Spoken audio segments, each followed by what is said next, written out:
It's a beautiful morning in Colorado Springs. And for new mother Julie Smith, all seems right with the world. The sun's coming up, it's getting warmer, it's brighter. It elicits a sense of calm and happiness. Her husband had just left for work. Her baby was sleeping in the house.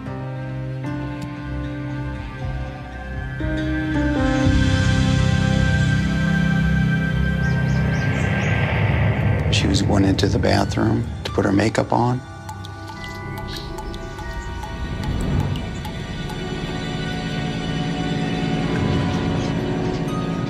Everything is good, everything. And then a split second later, it's not.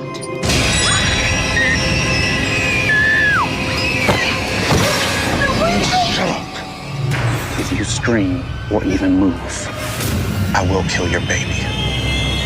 Very young mother. No, please don't. As she is being tossed around like she's a rag doll. Shut up! Is thinking in her head, I can't let my baby be hurt.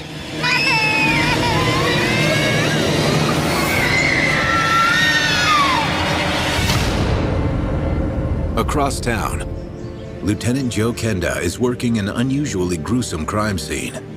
So what we got? Expired mail, gunshot to the head. Brother-in-law found him like this. Thinks it was self-inflicted. I was at the scene of a potential suicide looking at a dead body. We have a report when I overheard on the radio a 911 call. Home invasion and sexual assault at 143 Crown Boulevard. Suspect has fled the area. She's just the third one this week. It's nuts.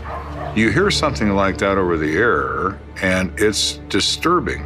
As the lieutenant in charge of the Major Crimes Division, Kenda has more than a passing interest. Dispatch, this is Kenda. Can you send a crime scene tech to meet the first responders and stand by for detective assignment? There are a number of units within Major Crimes for which I'm responsible.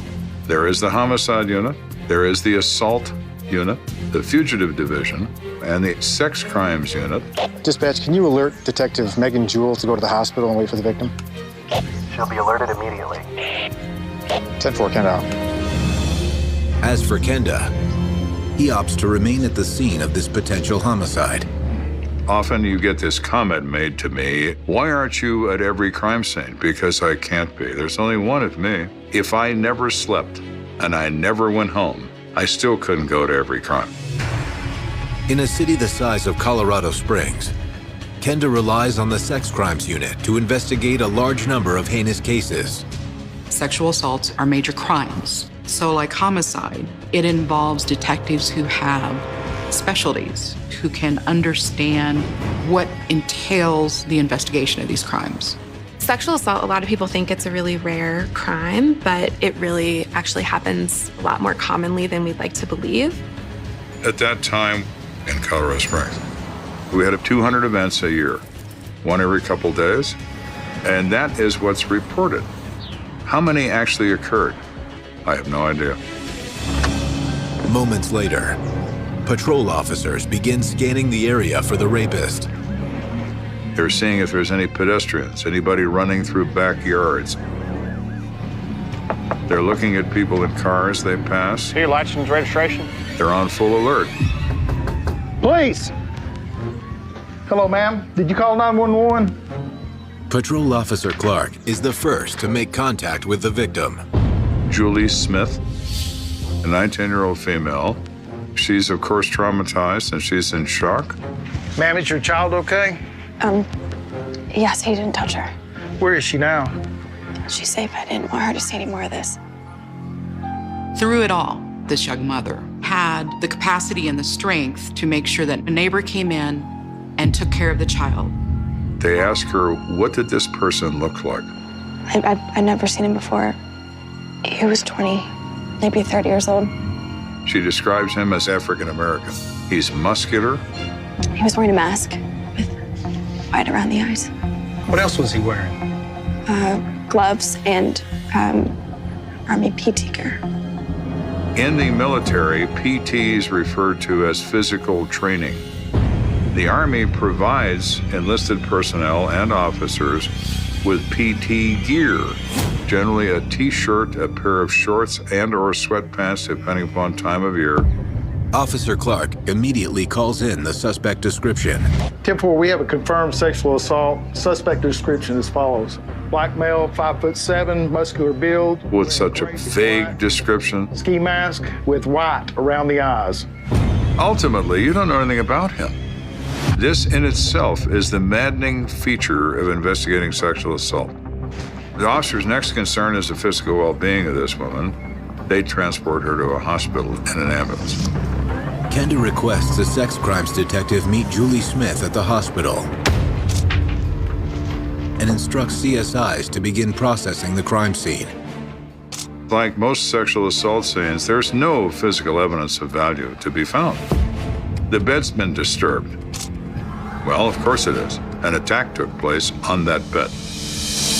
So at the end of the day, you have little or nothing to go on beyond the fact you're looking for a guy in a ski mask. It's not helpful. Across town, Kenda is in the thick of what is shaping up to be a suicide investigation rather than a homicide. Sir, Officer Clark for you. Thanks. When officers call with an update, It's Kenda, what do you got? It appears our victim was home alone, door unlocked. Whenever our suspect gained entry and attacked her. How did he know he wasn't going to come through the door, finding the husband cleaning a handgun on the table? He knows because he watches the husband leave.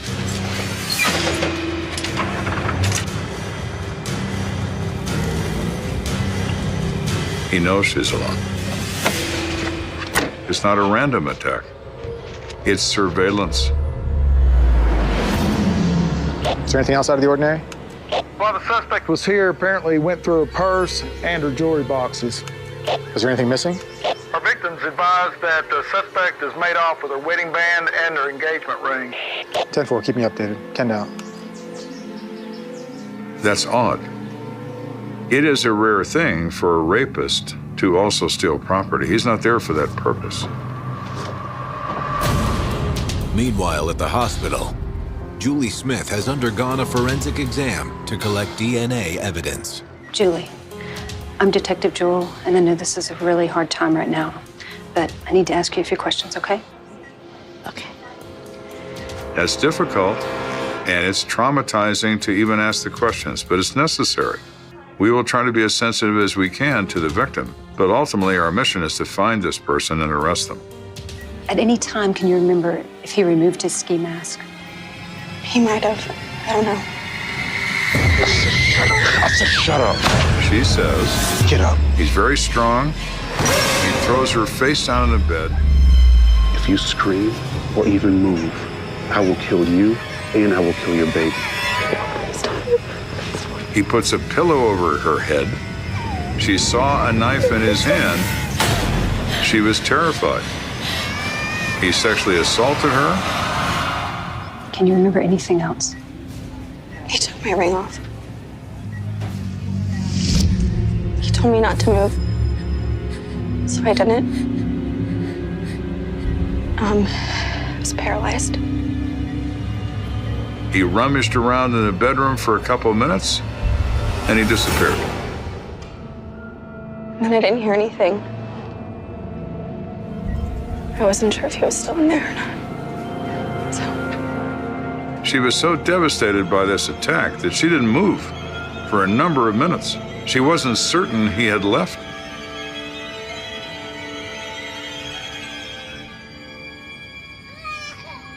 She got off the bed, she checked her baby, then she called 911. Do you have any idea how he may have gotten into your home? It was just such a nice day outside. So I left the door open. Julie, none of this is your fault, okay? None of this. You did nothing wrong. This is a crime, a terrible felony. It's not your fault to leave your patio door open. It's him. It has nothing to do with you. I'm gonna let you rest, okay? Thank you.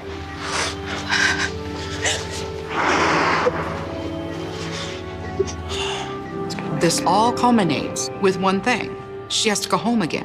It cuts at the basic core of who an individual is. It takes away dignity, comfort, and it forever leaves you in a place where you don't trust. Detective Megan Jewell meets with Kenda to discuss the case. You know, the one thing that bothers me is why this guy steal the jewelry in the first place. I agree. That's not typical behavior. The thing is, there was another sexual assault with a robbery earlier this week. Do you have that report? I do. Prior to this event, there were 2 other cases less than an hour apart where an African-American male had attacked 2 women in their homes. The first was an attempted rape. The assailant heard a noise and he ran. And the other one's right afterwards in the same neighborhood. In the second case, a woman is putting her key into her apartment door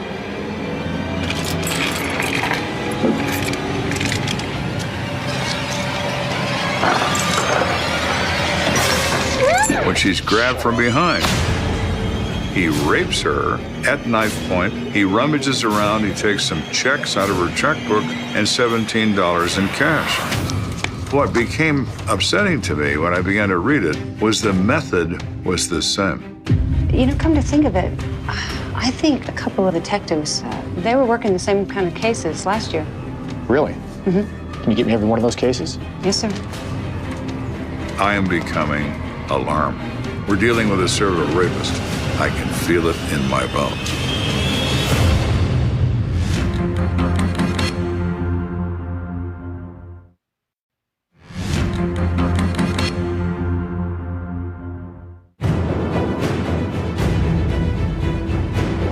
My sex crimes detectives are working a case involving a 19-year-old girl named Julie Smith who's been assaulted in her home. There were a number of other cases in the recent past that have a similar look to these cases. To have a pattern rapist is rare and scary.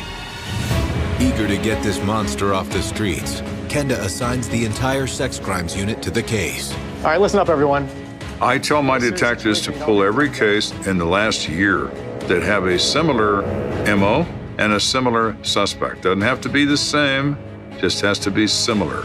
Lieutenant, what should we focus on for the MO? Well, I'm not 100% sure.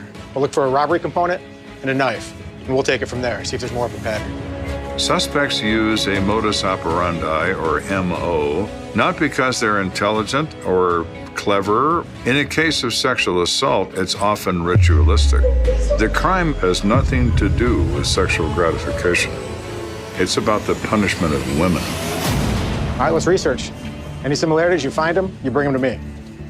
Thanks, people.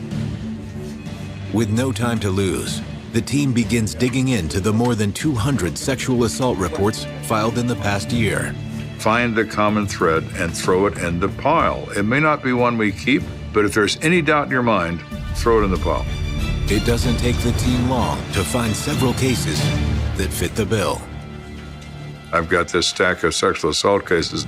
I find 9 cases from November of 1990 to February of 1991 that I believe are connected. They're attacked at their residence. As they're coming home, as they're in their home, he throws them on a bed face down. He covers their head, and he always says the same thing. Don't scream. Don't move. If you fight me, I will kill you.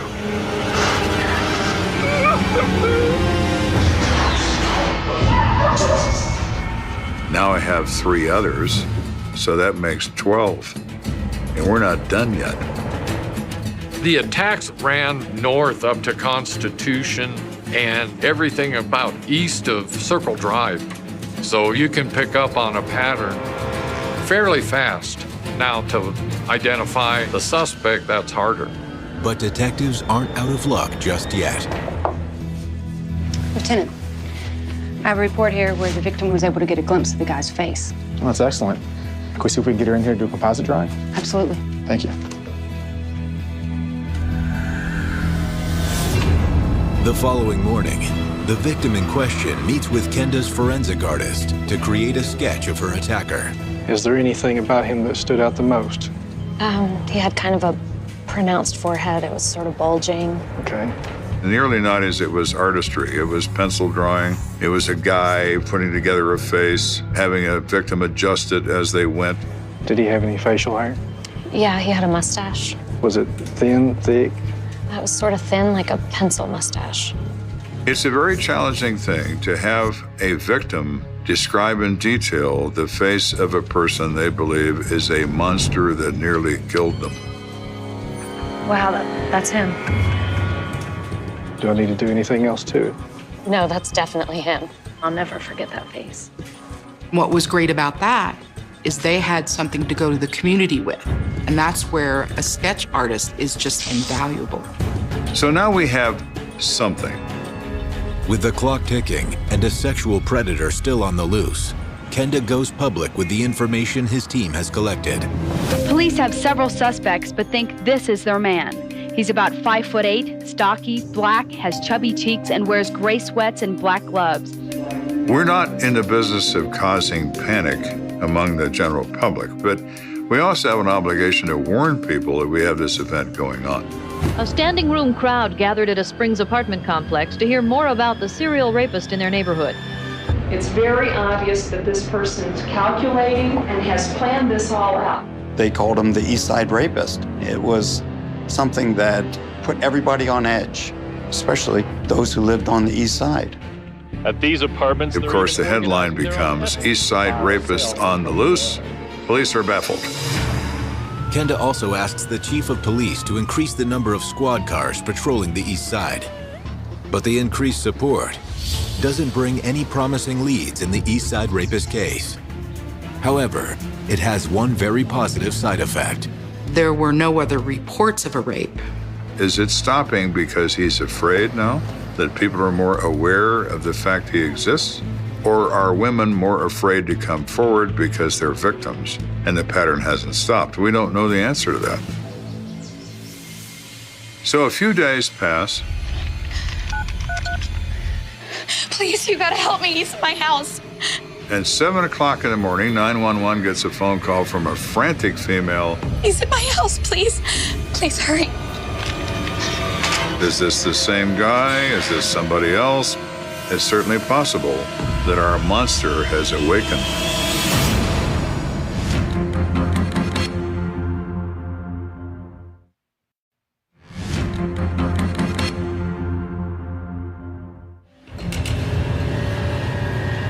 We are in the process of investigating a pattern of sexual assaults involving at least 12 victims. When all of a sudden, Please, you gotta help me. He's in my house. the phone rings, and here we go again. Patrol Officer Richard Radabaugh is the first to arrive on the scene. We all knew about the East Side Rapist. The general description fit, the time fit, and the location fit. So you couldn't help but think that it was the same guy. Police! In here. What's going on? He's still inside. He just tried to rape my sister. He ran back in my bedroom and slammed the door. Where's your bedroom? Right there. Okay, you ladies stay right there. Officer, be careful. He has a knife. He's looking for anybody that might actually be there hiding in this place.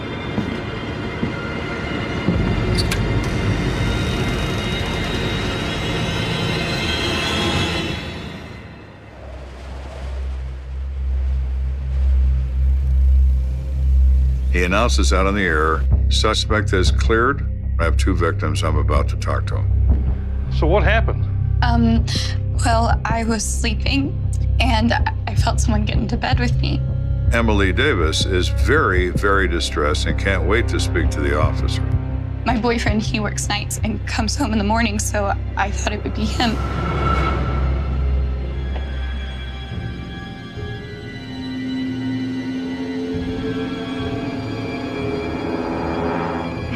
Jimmy, stop. Stop. I have to go to work soon. But then she looked in the mirror and she could see that it was this individual. Shut up. If you move, you scream, I will kill you. He tried to put a pillow over her head and rape her. She fought him off with all of her strength, with him in hot pursuit.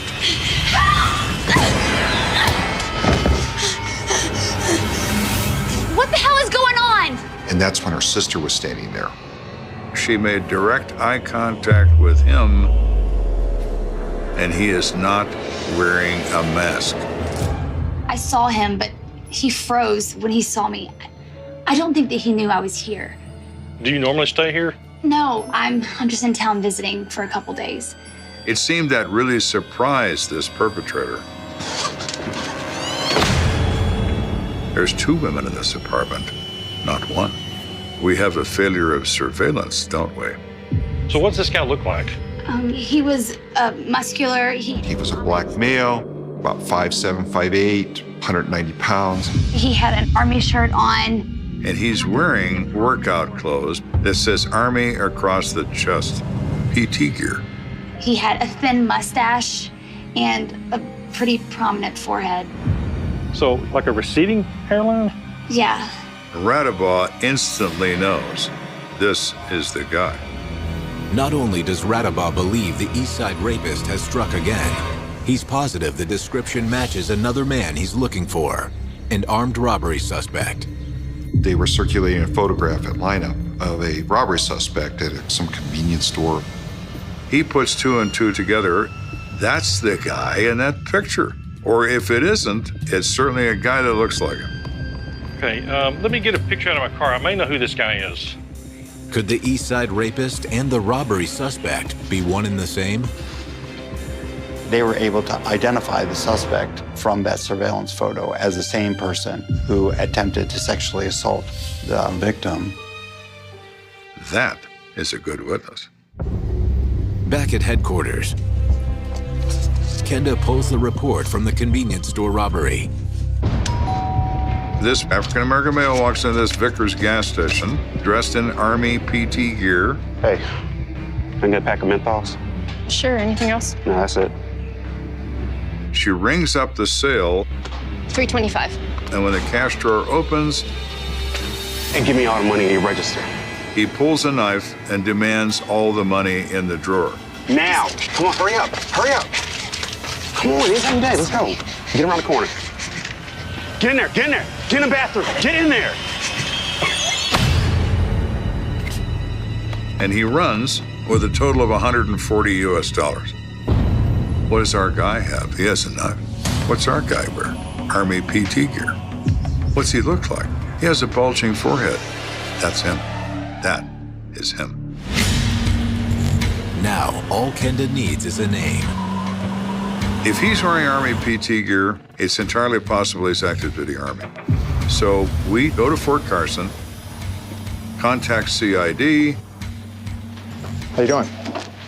Good, sir. Which is the major investigative arm of the military police. I'm Lieutenant Kenda from the Colorado Springs Police Department. I need to speak with the commanding officer about a criminal matter. Yes, sir. Have a seat. Nice. The MPs would help you. You'd show them the picture. They would just go to every barracks, battalion headquarters, or whatever, and go, where is this guy? I want to know if this guy is in your Army, because we're going to give him a new job of making license plates. The MPs at Fort Carson distribute the perpetrator's photo to every first sergeant on the base. It doesn't take long to flush out a suspect. Miss Kenda. Later that day, I get a call that says an African-American male just walked into police headquarters and says he robbed a Vickers gas station and he wants to confess. How convenient. Mr. X might have just walked in the front door.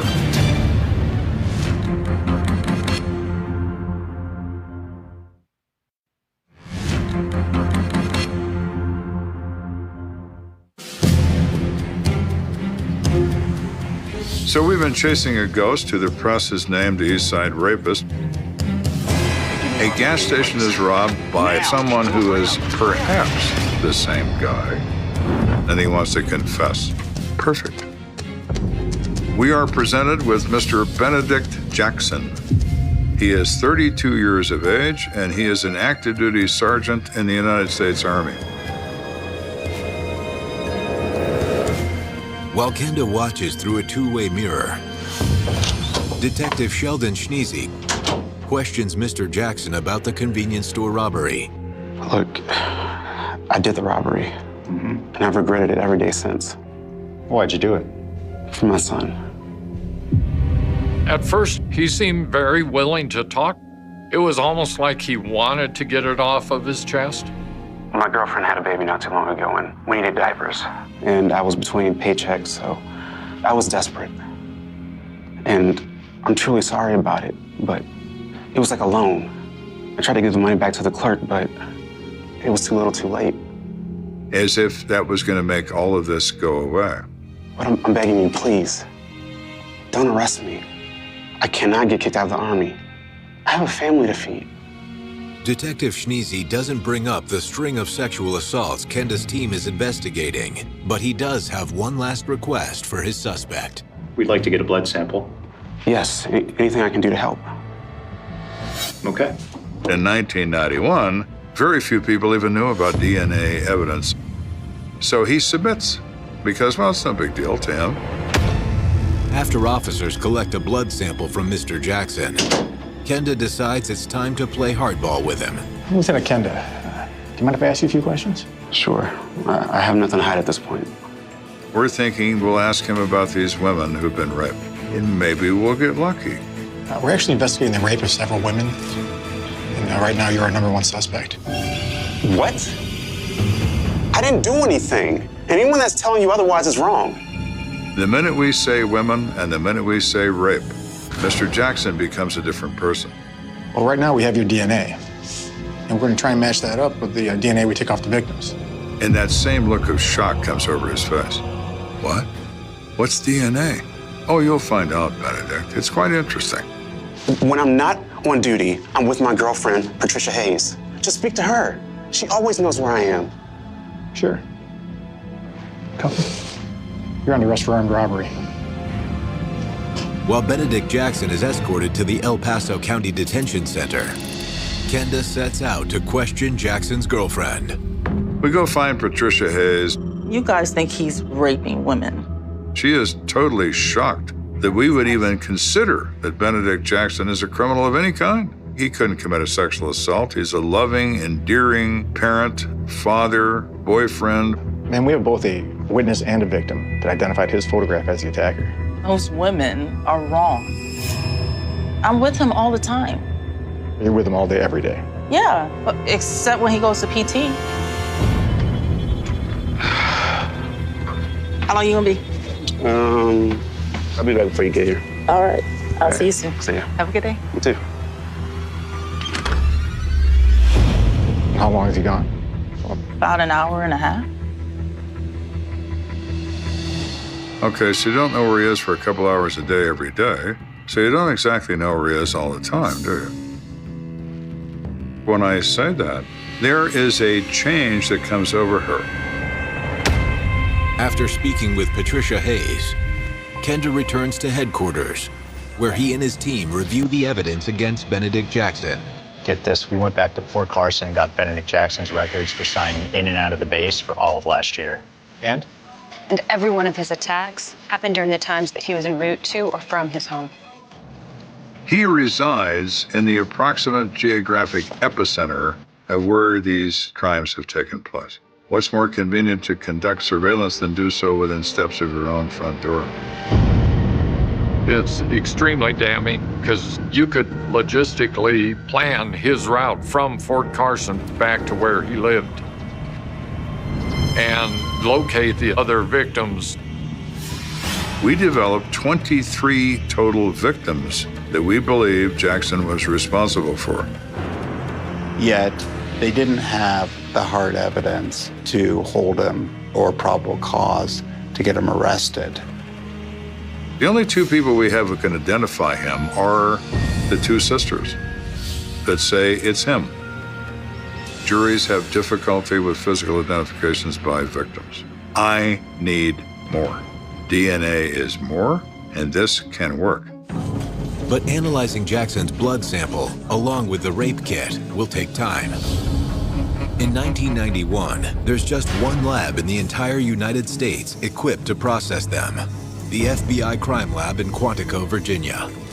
Given the volume of requests the lab receives, it could take a year for Jackson's sample to be processed. Resources are limited. They were overwhelmed with requests, and you simply get in line. Take a number, please. And so we did. In the meantime, Benedict Jackson's armed robbery case goes to court. The judge reviewed his case. Mr. Jackson was repentant. He tried to give the money back, which is true. He did do that. He was given probation and released into the community. With no additional charges pending against him, Benedict Jackson remains a free man. Reality, as someone often said, is a terrible thing. Things in terms of the East Side rapist case turned a little quiet. He knows he's being watched, so he's being a good boy. But 6 months later, the East Side rapist strikes again. At 1 o'clock in the morning, a woman reports that she was attacked. This time, patrol officers report there's blood on the floor, a clump of female hair pulled from her head. It seems, certainly on the surface, the East Side rapist has struck again, and this time he's not afraid to use that knife.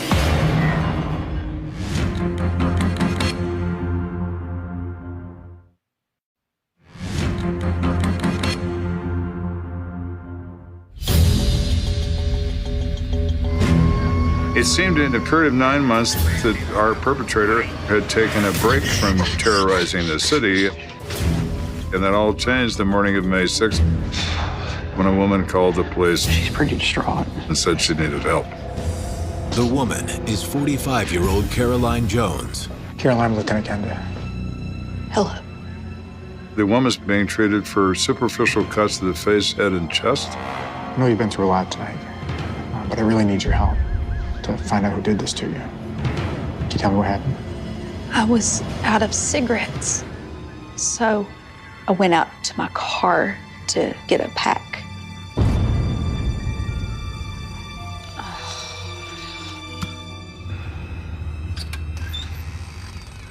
She decided to leave her door unlocked, as she often did. She came back to her apartment, started to shut her door when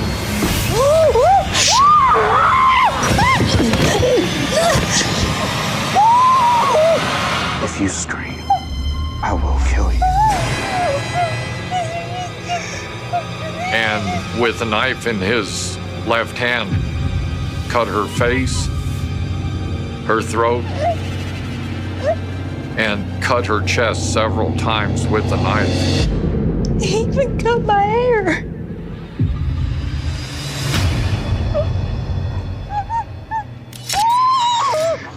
Sometimes your serial rapist will cut the hair or take a piece of jewelry, and this is known as a trophy. That way, later on, they can look at it and get excited again by what they did.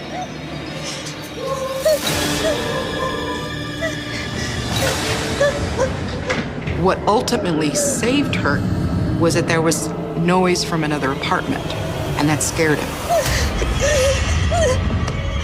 So rape never took place. I'm sorry this happened to you. We're going to catch the guy that did it. Thank you. What was upsetting was that the attacker took it to the next level. He not only had the knife, but he used it. With the East Side rapist apparently back in action, an anxious Detective Schneezy checks back in with the FBI Crime Lab.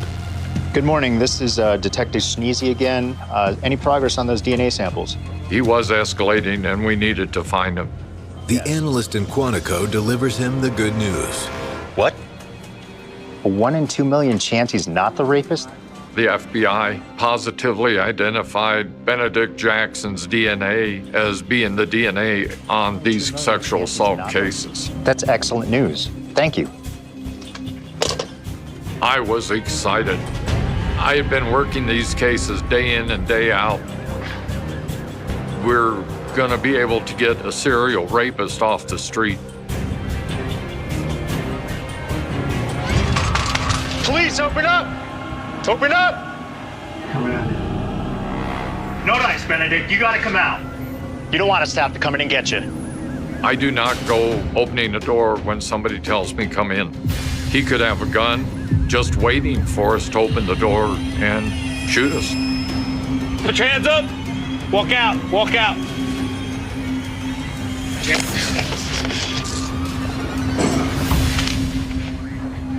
All right, let's get a thorough search of his apartment and vehicle. You notice anything, let me know immediately.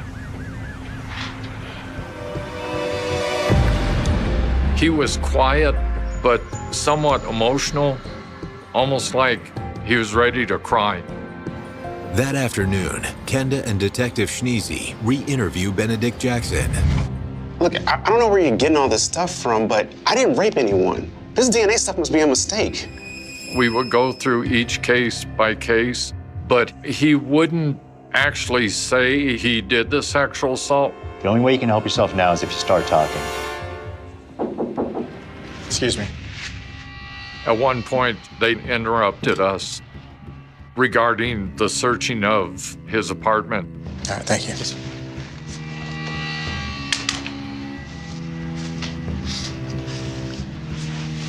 Benedict, you might want to know, they found a bloody army t-shirt in your closet, and they found your ski mask, the one with the light around the eyes, in your car. Still want to call this a mistake? You found the shirt. You found the mask. You found everything. Now you're under arrest for rape.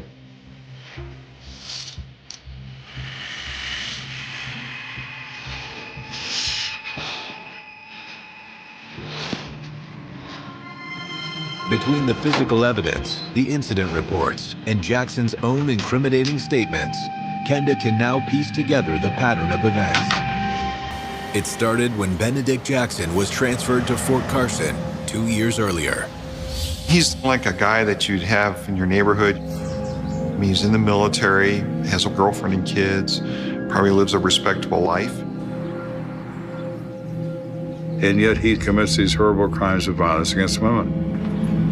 He targeted his victims not based upon their appearance or their age or anything else. They were victims based on convenience.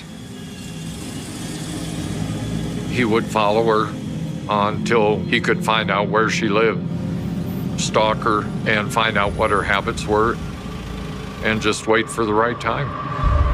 Kenda believes that by stalking women in the neighborhood, Benedict determined when they would be home alone.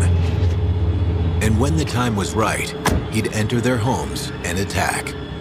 Had we not found him, identified him, and arrested him, there was no doubt in my mind he was going to continue this crime on and on and on until he starts to kill. At trial, several victims testify against Benedict Jackson. He is ultimately found guilty of 8 counts of rape and 1 count of attempted rape. Jackson receives the lengthiest prison sentence in Colorado history, 598 years. Jackson showed no emotion during the sentencing, and he had nothing to say beforehand. This apparent lack of remorse is part of the reason the judge gave Jackson the maximum sentence. There's absolutely no hope for rehabilitation for this individual. The prosecution had asked for the maximum sentence and was happy with the ruling. This predator is now in prison for the rest of his life, and Colorado Springs is safer for it. But as Benedict Jackson is carted off to prison, new information suggests there may be even more victims. The prosecutors determined, in their opinion, there were 100 other cases in Colorado he was likely responsible for, and 21 cases in Germany.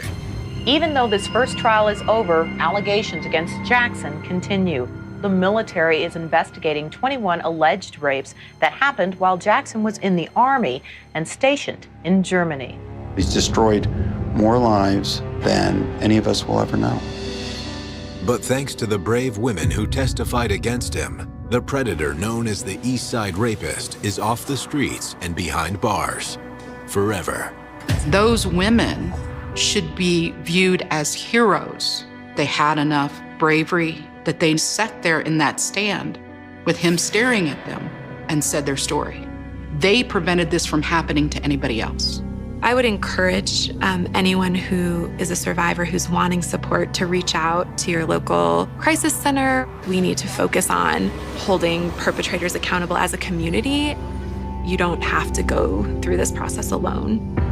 It was immensely gratifying that we removed somebody from the street who was incredibly dangerous.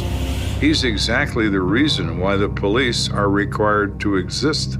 He is a predator, and predators have to be put down. The last thing anyone remembers is the sound, 2 quick beeps from a keypad, a door chime that never finished its cheerful song, and then a silence so clean it felt staged, like someone reached into the night and switched the whole town off. Texas, 2005. A missing person report that should have been routine, the kind that ends with an embarrassed phone call and an apology. Instead, it became a headline that wouldn't die. Night shift worker vanishes, truck found running, community shaken. And even now, years later, when the case file is dragged back into the light and stamped reopened, the paper still smells like heat and dust and something metallic you can't quite name. It starts in a place that looks harmless in daylight: flat roads, mesquite, chain link fences, neon beer signs humming in windows that never fully close. A town built around a highway, where everybody knows what you drive, and where you buy your cigarettes, and which nights you don't come home. Her name was Cara Lynn Holt, 24, the kind of person whose face had already been memeized by the cashier at the diner and the pharmacist and the deputy who parked outside the gas station at 2 a.m. She wasn't famous. She wasn't hiding. She wasn't running from some shadow life. She had a rental house with thin walls, a dog that barked at nothing, a mother who called too often, and a job that kept her awake while the rest of the county slept. Cara worked the late shift at the Crown Star Travel Mart, a bright rectangle of fluorescent light sitting beside Highway 87, where truckers stopped for coffee strong enough to strip paint and locals stopped for lottery tickets and gossip. She clocked out at 1:17 a.m. on a Tuesday. The security camera caught her in fragments, her ponytail swinging, her hand pushing the glass door, a quick glance left as if she'd heard someone say her name. She's holding her keys. She's holding her phone. She's carrying a small paper bag, maybe a leftover sandwich, maybe nothing important at all. She walks out of frame. And then the footage turns into the most expensive kind of nothing: empty parking lot, moths hitting the light, a shadow of a pickup rolling past like a slow thought. By 1:28 a.m., Cara's white Ford Ranger is found a half-mile down the access road, angled wrong, nose toward a ditch, as if whoever drove it couldn't decide whether to flee or hide. The engine is still running. The driver's door is open. The interior light spills onto the gravel, bright and stupid, like a stage spotlight waiting for an actor who never comes back. Her purse is on the seat. Her work badge is in the cup holder. Her phone is not. A deputy leans into the cab and smells warm plastic and gasoline, and the ghost of cheap vanilla air freshener. He calls it in. His voice on the radio is calm, practiced, like he's describing a loose cow. Then the calls begin. Cara's manager dials her twice. When the closing paperwork doesn't add up, no answer. Cara's boyfriend, Eli Garner, calls at 2:05 a.m., expecting voicemail, no answer. Her mother calls at 6:12 a.m., the hour when mothers think the worst but refuse to admit it, no answer. At 7:03, Eli drives to the rental house and finds the dog still inside, water bowl empty, nails scratching the door. Cara's uniform shirt is draped over a chair the way she always left it. The bed is unmade. The bathroom light is on. Everything looks normal in the way a crime scene tries to look normal when it wants you to doubt your own eyes. By 8:15 a.m., the missing person report is filed, and the first mistake is made. Someone says, out loud, that maybe she took off. Maybe she had a fight. Maybe she needed space. Maybe she's with friends. The deputy writing the report is tired. He has a toddler at home with an ear infection. He doesn't know that sentences like that become cement. That the wrong tone in the first hour can bury the truth for a decade. The search begins anyway, because a running truck doesn't belong to a voluntary disappearance. Volunteers sweep the brush line by line, their boots crunching over bottle caps and dry bones that turn out to be animal. The sun climbs and presses down, turning every aluminum can into a glare bomb. A helicopter thumps the air above the mesquite. Dogs track from the open door of the Ranger to the edge of the road, then stop, confused, circling, as if Kara's scent was lifted straight up into the sky. A tracker kneels and points at a disturbance in the gravel, drag marks, maybe, or the mess of hurried feet. Another points at a single scuff on the passenger side floorboard. There is no blood. There is no note. There is no scream anyone admits to hearing. At the Crown Star, the detectives take the footage frame by frame until their eyes feel bruised. A dark pickup passes the lot at 1:19. It could be anyone.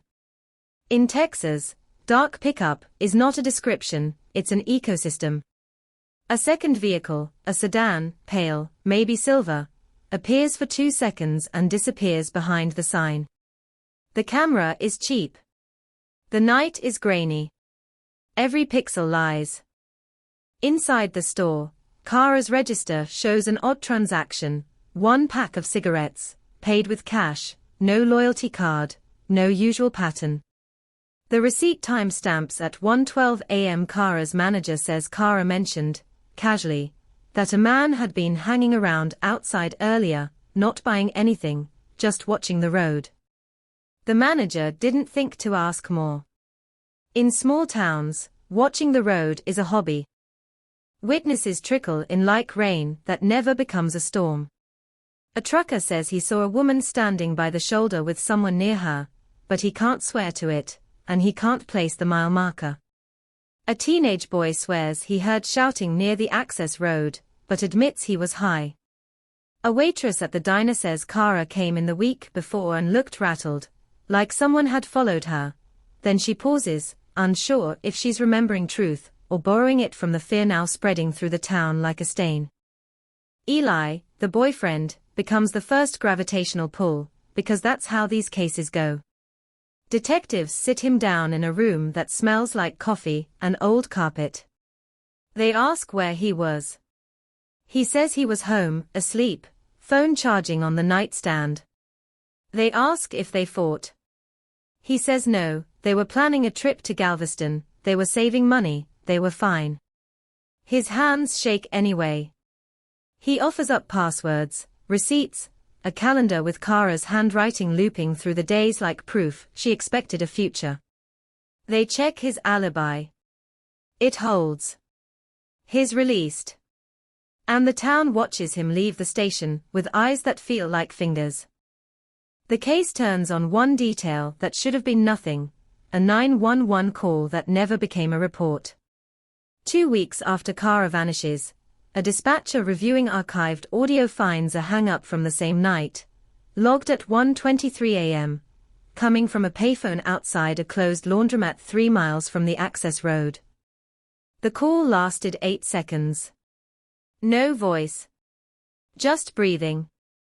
Then a click. The number is dead-ended, the payphone company no longer exists. The laundromat owner says the phone was vandalized months ago, the receiver smashed, and yet there it is, proof that someone, somewhere, tried to touch the emergency line and then stopped. Detectives drive out to the laundromat. The lot is cracked concrete, weeds punching through. They sweep with flashlights at noon like fools. They find nothing but cigarette butts and one small piece of pink plastic that might have belonged to a cheap lighter. It's bagged anyway, because when you have no evidence, you start bagging ghosts. Weeks become months. Kara's face goes up on billboards, smiling, sunlit, eyes like they're about to laugh. Her mother, Donna Holt, becomes a one-woman news cycle, calling stations, printing flyers, standing in front of cameras with a voice that starts firm and grows raw. If she's out there, Donna says, she needs to know we're looking. The sheriff promises answers. He says, no stone unturned until the phrase sounds like a threat. But the stones stay put. A year in, the evidence room inventory reveals a gap. Kara's Ranger was processed, but the seatbelt, the one she always wore, was never swabbed.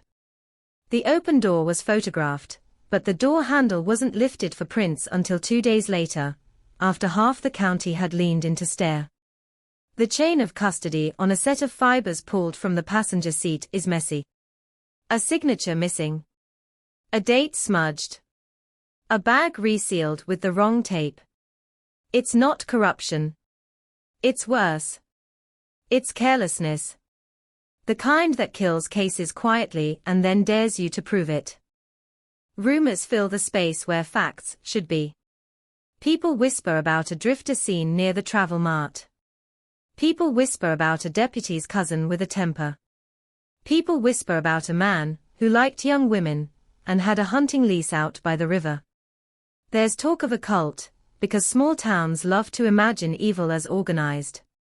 There's talk of trafficking, because it's easier to picture Kara in some far-off nightmare than to accept she might be in the dirt 15 minutes from home.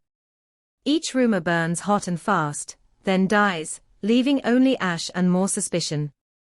Then a lead arrives that makes everyone sit up straight. Kara's cell phone pings, not that night, not the next day, but 3 days later, at 4:41 a.m., connecting briefly to a tower 40 miles south, near a strip of oil fields and storage yards. It's a single handshake with the network, a flicker like a dying star. The phone never makes a call. It never texts. It just wakes up long enough to announce itself, and then it goes dark forever. Detectives rush down, canvass trailer parks, search culverts, talk to night watchmen who stare through them like they're smoke. The oil field roads are a maze. The ground is scarred with tire tracks that all look the same. They find one burned patch where someone dumped trash and set it alight. They sift. They find melted plastic, a warped battery casing, something that could be a phone, could be anything. The lab can't confirm. The lead collapses into maybe. After that, the case slows in the way a bleeding wound slows, still leaking, still dangerous, just not dramatic enough to keep everyone's attention. New cases arrive. Other families start screaming. Kara becomes a file with a red sticker, cold case. Her mother keeps a binder of every article, every tip, every name.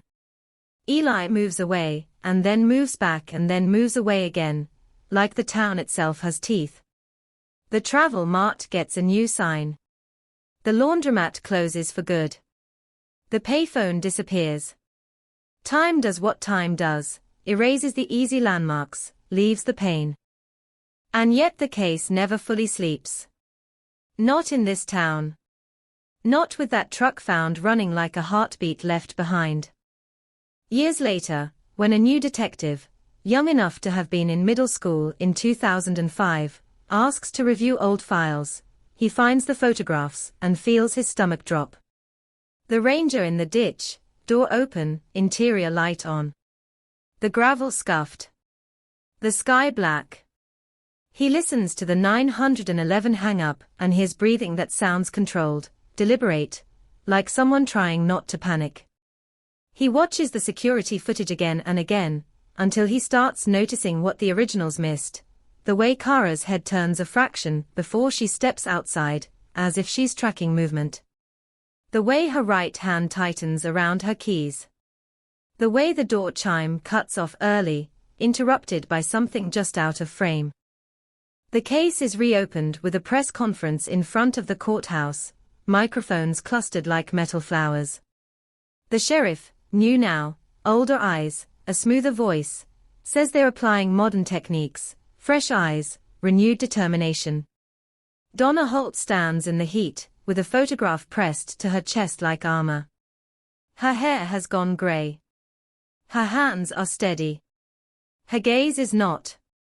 She's learned the language of investigators, tips, leads, persons of interest. She's learned to hear hope without trusting it. The detective starts re-interviewing witnesses, and something strange happens. People remember more when they are older, not because memory improves, but because fear changes shape. A man who once said he saw nothing now admits he saw a woman's silhouette in the access road light, and a dark pickup parked wrong. Hazard lights off, like it didn't want to be seen. A former clerk at the Travel Mart, who quit 2 months after Kara vanished, finally says Kara had mentioned a specific customer, a local, familiar, the kind you don't suspect, who asked questions that didn't belong in casual conversation. What time do you get off? Do you always close alone? Do you take that access road home? The detective writes the name down, and the ink looks too clean on the page, too late to be fair. He drives out to the place where the ranger was found, because sometimes the ground tells you what paperwork can't. The ditch is shallower now, filled with debris washed in by storms. The mesquite has grown. The road feels smaller, less dramatic. But the air still holds that sensation of an event that didn't finish, a sentence cut mid-word. He stands where the open door would have been, closes his eyes, and listens. Traffic hisses on the highway. A bird shrieks in the brush. Somewhere far off, a truck downshifts, a low growl like a warning. And in the space between those sounds, there's the question that has stalked this town for 20 years. If Kara was taken here, why leave the engine running, the door open, the purse untouched? Was it a rushed job? A struggle? A plan interrupted? Or was it something colder? Something staged to make the world chase the wrong direction, while the real story slipped away into the dark? Because the worst part isn't that she vanished.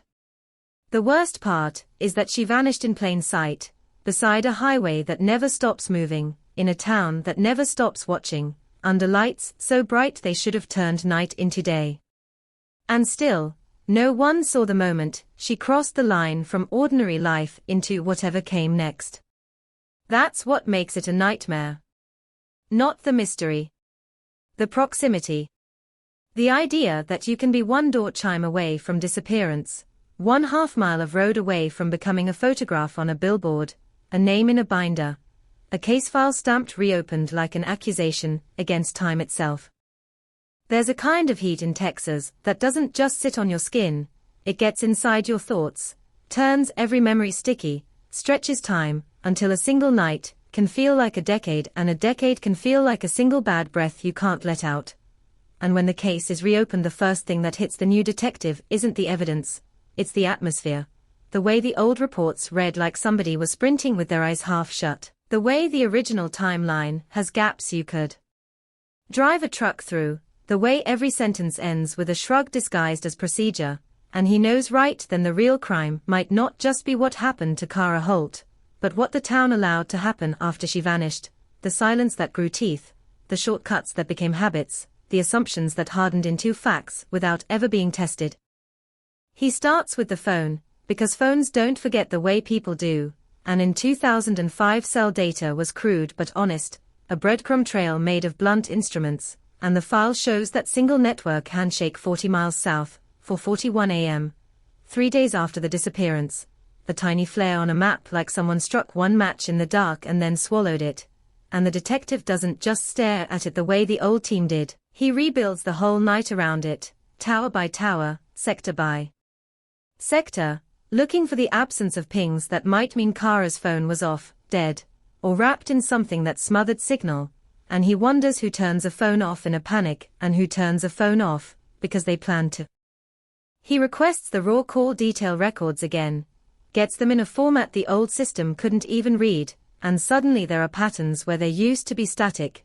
Kara's routine, home, Travel Mart, home, tight and predictable, the kind of routine that makes a person easy to intercept, and around that routine he sees the other phones that orbit the crown star at the same hours, the same nights, like coyotes circling a porch light, and one number jumps out not because it's dramatic, but because it's consistent, appearing near the travel mart on Kara's shifts and then vanishing from the area on her nights off, a worker's schedule mirrored by someone who isn't on payroll.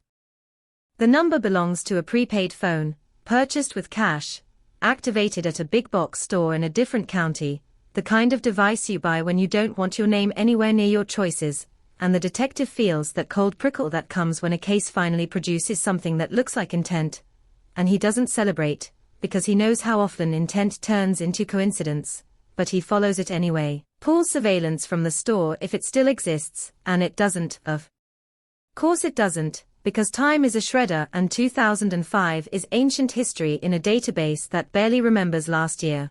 But he doesn't stop.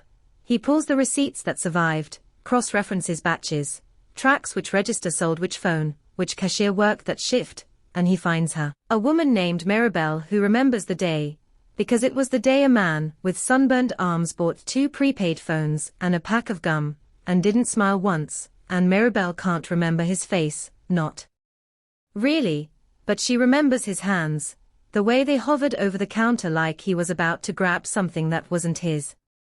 Hands matter. Prints matter. Touch matters. And that brings him back to the Ranger.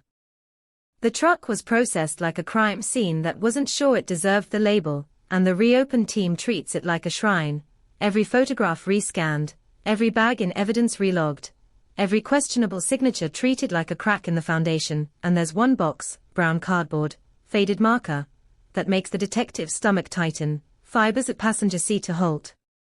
Inside is a plastic bag, sealed twice, the old tape yellowed, the new tape crisp, a silent confession that someone opened it at some point and thought nobody would notice, and he doesn't assume malice.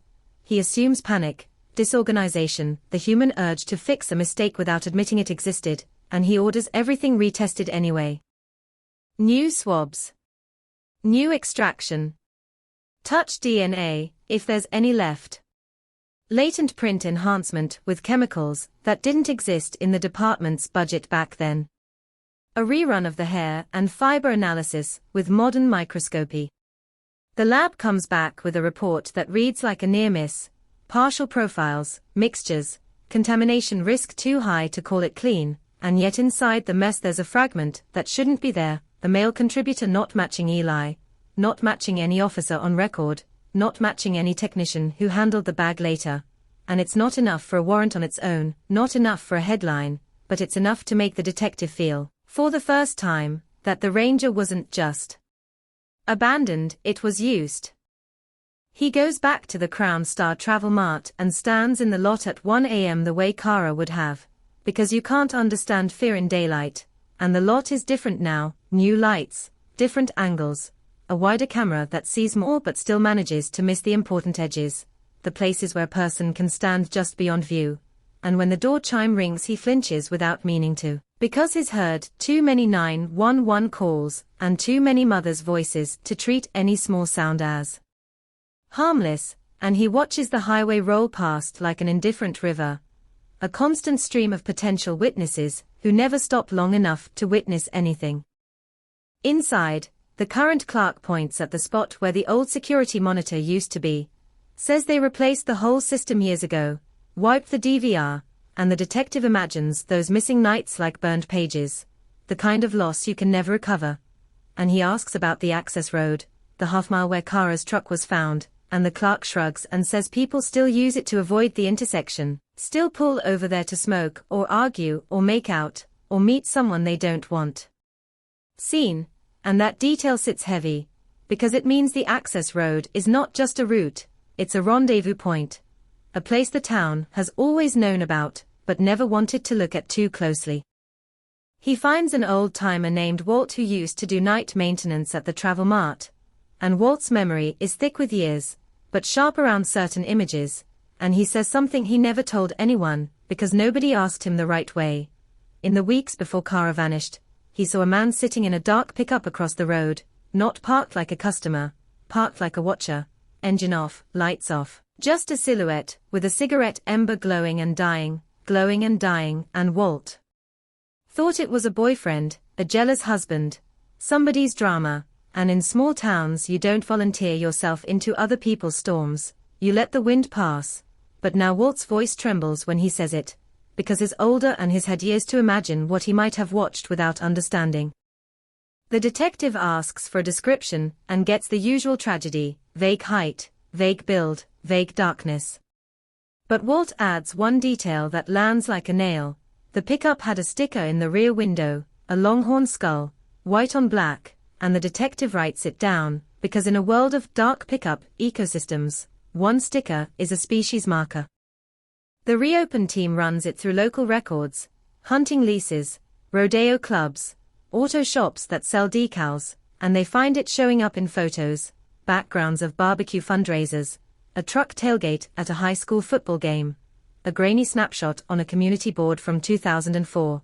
And in one of those photos the truck belongs to a man named Caleb Rusk, 32 back then, oilfield contractor, known for bouncing between jobs, known for a temper that burned hot and cooled fast, known for showing up where he wasn't invited and leaving before anyone decided to make it a problem.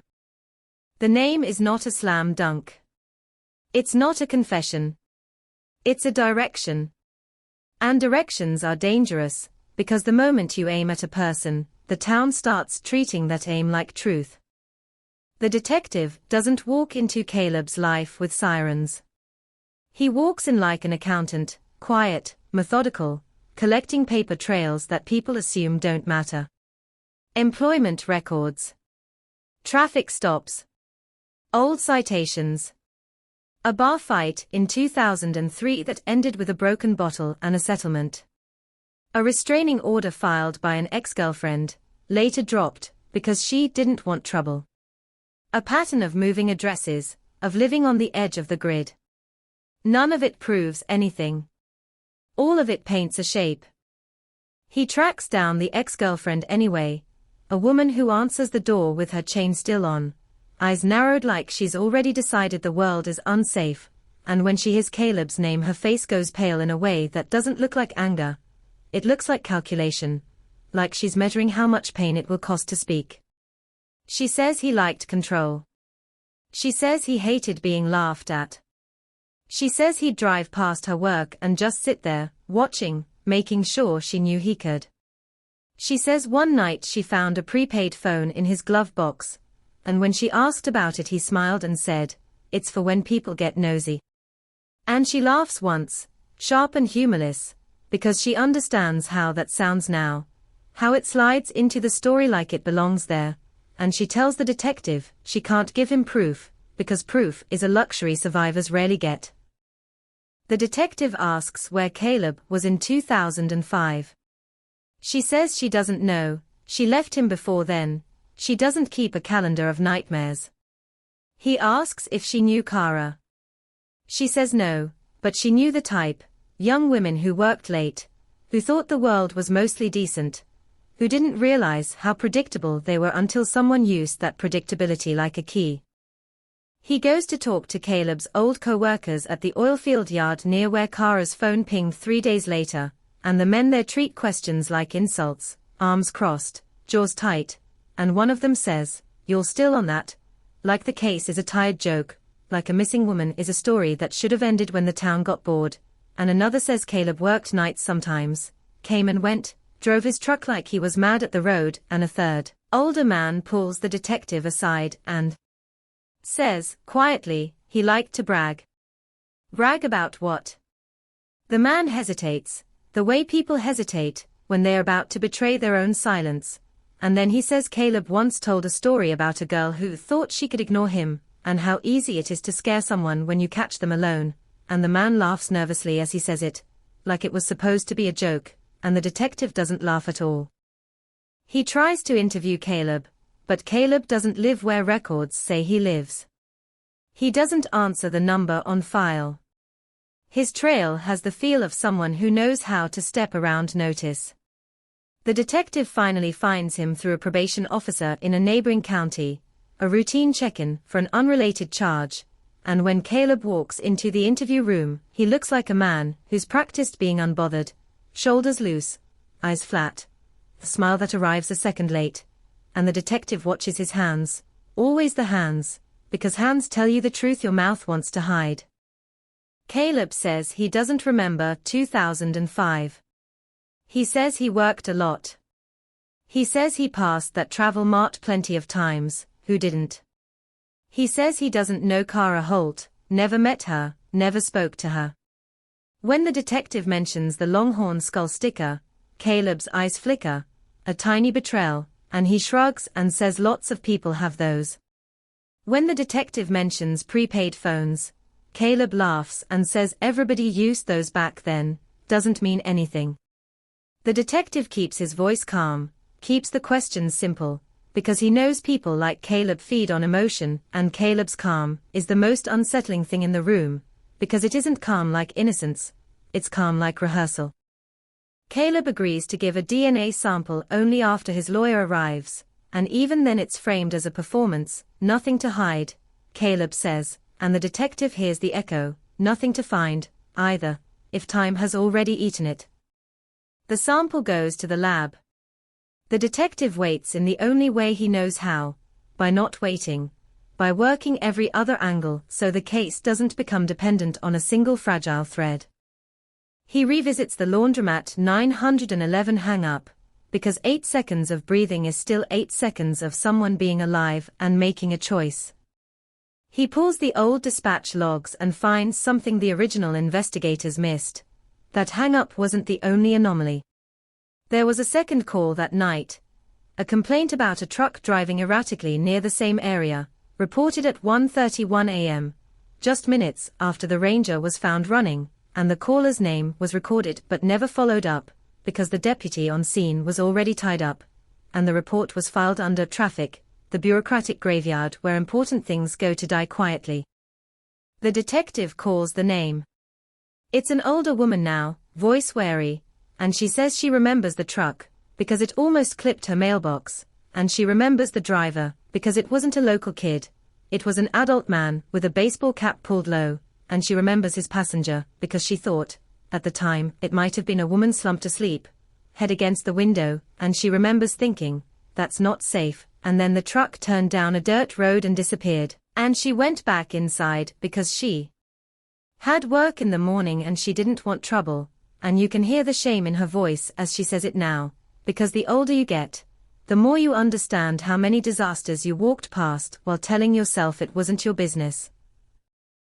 The dirt road she describes leads toward a patch of scrubland that used to belong to a rancher who sold parcels over the years to developers, to storage companies, to nobody in particular, land cut into pieces like a carcass, and the detective drives it with a search team at dawn, tires chewing gravel, eyes scanning for depressions, for disturbed earth, for anything that looks like a secret trying to breathe. They use cadaver dogs. They use ground-penetrating radar where they can. They find old dumping sites, rusted appliances, broken glass, animal remains. They find a shallow pit with burned debris, the kind of pit people use when they want something gone fast. They find nothing that says Kara, nothing that lets Donna Holt sleep. And still, the case feels different now. Not solved. Not even close. But alive in a way it hasn't been since 2005, alive the way a storm cloud is alive, heavy with charge, waiting for the strike. The lab calls with the DNA result and the detective's heart slows, because he's trained himself not to hope too hard. The partial male contributor from the Ranger is not a direct match to Caleb Rusk. Not a clean exclusion either, too incomplete, too degraded, too much noise in the sample, but it's not the easy answer. It's not the headline. It's not the moment the town's been rehearsing in its imagination for years. Caleb's lawyer smiles like he expected it. Caleb leans back like a man who's just been handed permission to be smug. The detective feels the old frustration rise, that familiar, sickening sensation of chasing a shadow that always stays one step ahead. But then another detail lands, quiet and cruel. While Caleb's DNA doesn't match the fragment, the lab notes that the male contributor's profile shares markers that could indicate a close familial relationship to someone already in the database, the partial hit. The kind of maybe that makes your mouth go dry. A brother. A cousin. A father. A son. The detective stares at the printout, as if it might blink and tell him which one. It doesn't.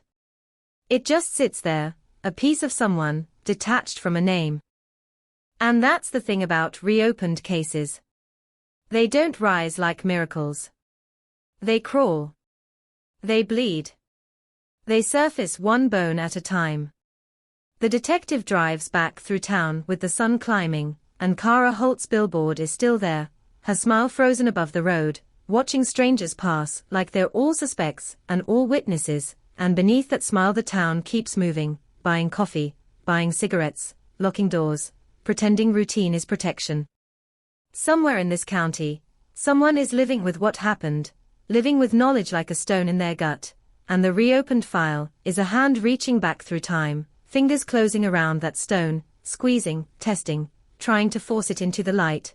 Because the only thing worse than a mystery is the idea that the answer has been sitting nearby all along, breathing quietly, waiting for everyone to get tired and stop listening.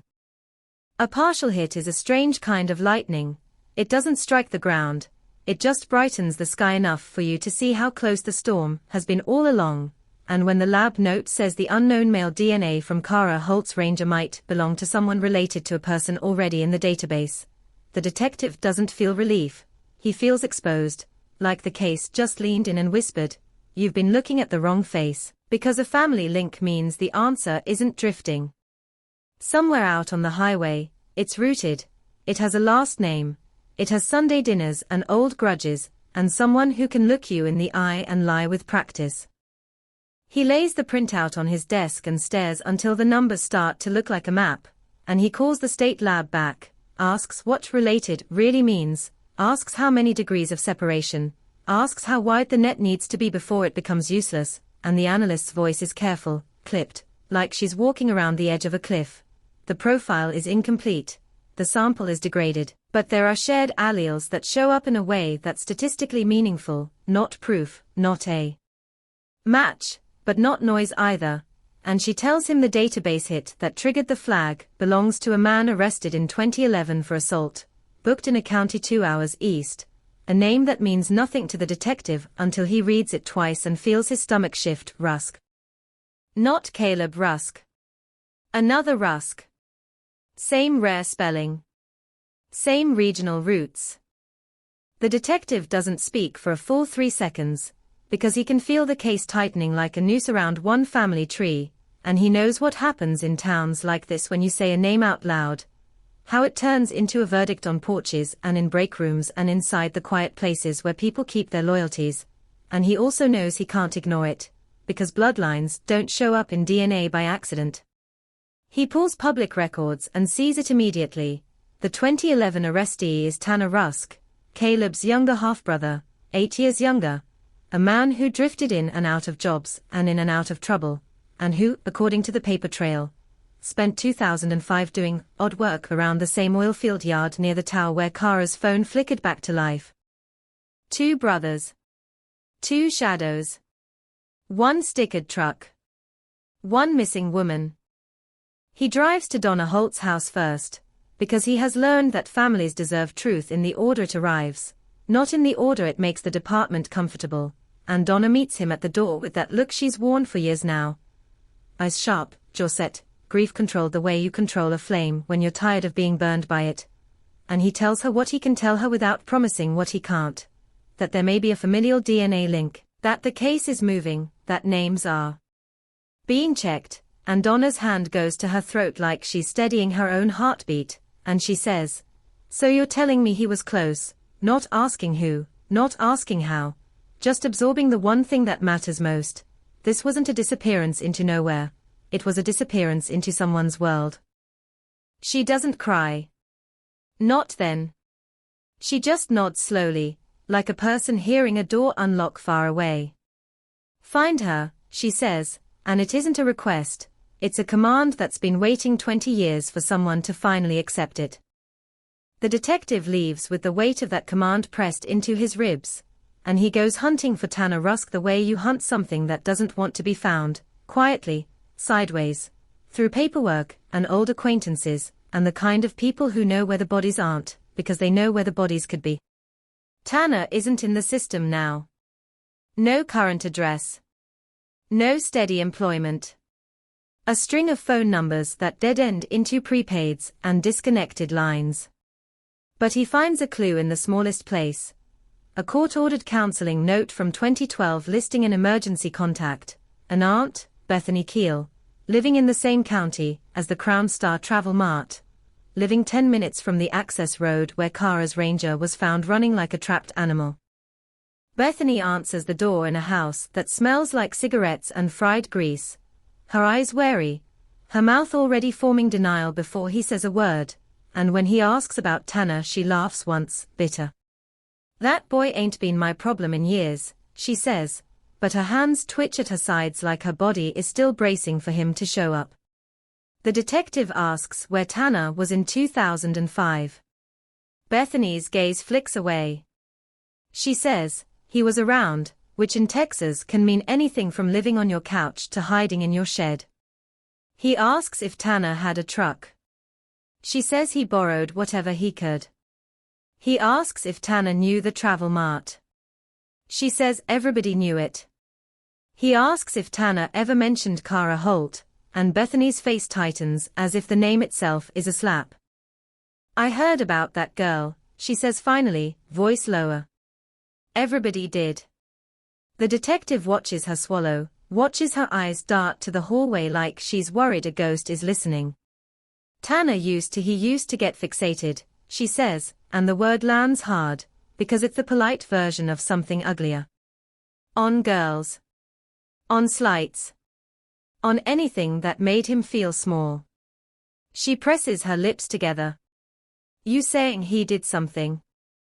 "I'm saying I have questions," the detective replies, because anything stronger would be a lie he can't afford, and Bethany nods slowly like she already knows the answer, but doesn't want to be the one who speaks it into reality. She tells him Tanner was in and out of the oilfield yard that year, doing night runs, hauling equipment, sometimes tagging along with Caleb, and she tells him something else, something that makes the detective's scalp prickle. Tanner had a habit of collecting phones. Not expensive ones. Old ones. Broken ones. He'd pull 'em out of junk, fix 'em just enough, Bethany says. Said you could make money that way. The detective hears the echo of that single phone ping, the one match struck in the dark, and he asks if Tanner ever had a silver sedan, and Bethany frowns, thinking, then says, not his. But his buddy did. A little car, light-colored. She can't remember the make. But she remembers the buddy's nickname, Spoke. Nicknames are the currency of men who don't want paperwork. The detective thanks her, leaves before she can change her mind, and sits in his car with the engine running, the same way Kara's Ranger was left running, and for a moment the parallel feels like a taunt. He calls the reopened case team and tells them to pull every spoke in the county, welders, mechanics, bikers, anyone who ever spun a wrench and earned a name for it. They groan. The list will be long. He doesn't care. Long is better than empty. While the team digs, he turns back to the 911 hang-up, because 8 seconds of breathing can be a fingerprint if you know how to listen. He sends the audio to a specialist who cleans it without adding fiction, stripping away hiss and hum, isolating the sound like a spotlight narrowing, and what comes back is worse than silence, breathing that isn't frantic, not the gulping terror you'd expect if someone dialed for help in a panic, but controlled inhales, measured exhales, as if the caller is trying to stay invisible. In the background, faint but there, a mechanical sound, an engine idling, not revving, just waiting. And beneath that, almost too faint to trust, a click-click rhythm like a turn signal. The detective listens with his eyes closed and imagines someone inside a vehicle, phone pressed to their ear, trying to decide whether to speak. He imagines Kara, throat tight, whispering without voice. He imagines someone else holding the phone, making the call as a game, to prove they could touch the emergency line and walk away. He doesn't know which image is true, and that not knowing tastes like metal. Then the database search for spoke produces a name that makes the detective pause, because it is too neat and the case has taught him to mistrust neatness. Royce Spoke Maddox, a former auto body guy who ran a small repair shed behind his cousin's property, known for buying salvage cars and flipping them, known for working odd hours, known for the kind of hands that leave grease under the nails no matter how hard you scrub. He has priors, stolen parts, possession, a domestic call that ended without charges. He also has a record of towing services logged near the Crown Star Travel Mart in 2005, a small detail buried in old invoices, the kind of detail nobody chased, because it looked like background noise. The detective drives to the repair shed, and the place looks like a jawbone of rusted metal, cars stripped down to frames, parts stacked like bones, a sweet chemical smell of paint and solvent hanging in the air. Royce Maddox steps out wiping his hands on a rag, eyes narrowing when he sees the badge.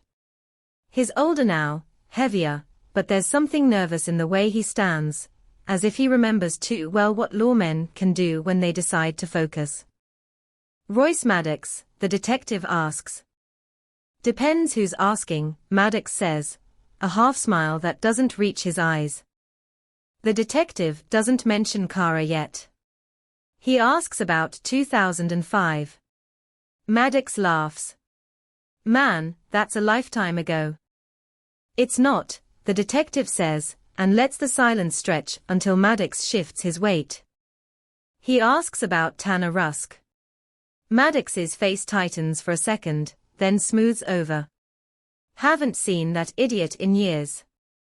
He asks about Caleb Rusk. Maddox shrugs. Caleb's Caleb. He asks about a silver sedan in 2005. Maddox's eyes flick away toward the line of stripped vehicles, the reflex of a man checking where his secrets might be parked, and he says, I've had a lot of cars. The detective steps closer, voice low. Did you know Kara Holt? For a fraction of a second, Maddox's mouth opens without words, and the detective sees it, the micro-stutter of surprise, or guilt, or simply being caught off guard by a name he thought was buried. Maddox recovers. Who? Kara Holt, the detective repeats, and he watches Maddox's throat move as he swallows. Never met her, Maddox says too quickly. The detective doesn't press harder than he can support. He asks for consent to look around. Maddox refuses. The detective nods like he expected it, because refusal is not proof, it's strategy, and strategies can be cracked with patience. He leaves with one thing, though, an image burned into his mind. On the rag Maddox used to wipe his hands, stitched into the corner, is a little white longhorn skull. A joke. A coincidence. Or a brand. Back at the station, the detective lays everything out. Caleb with the stickered pickup, Tanner with the phone obsession and the oilfield proximity, Maddox with the salvage habits and the right nickname and the wrong reaction. He could be looking at a triangle, a small circle of men moving through the same nights, trading rides, trading stories, trading darkness. Or he could be looking at unrelated pieces his own mind is trying to force into a pattern, because humans can't stand randomness. He reminds himself of that as he pulls older reports, searching for anything that mentions Maddox, anything that mentions towing, anything that mentions a pale sedan, and there it is, a line in a witness statement from 2005, ignored because it sounded trivial. So a light car behind the gas station, maybe a sedan, headlights off. Headlights off. Hazard lights off. The same not wanting to be seen Walt described. The case is starting to repeat itself, and repetition is either evidence or trap. He applies for a warrant on Maddox's property based on the new threads, knowing the judge will need more than vibes, more than intuition.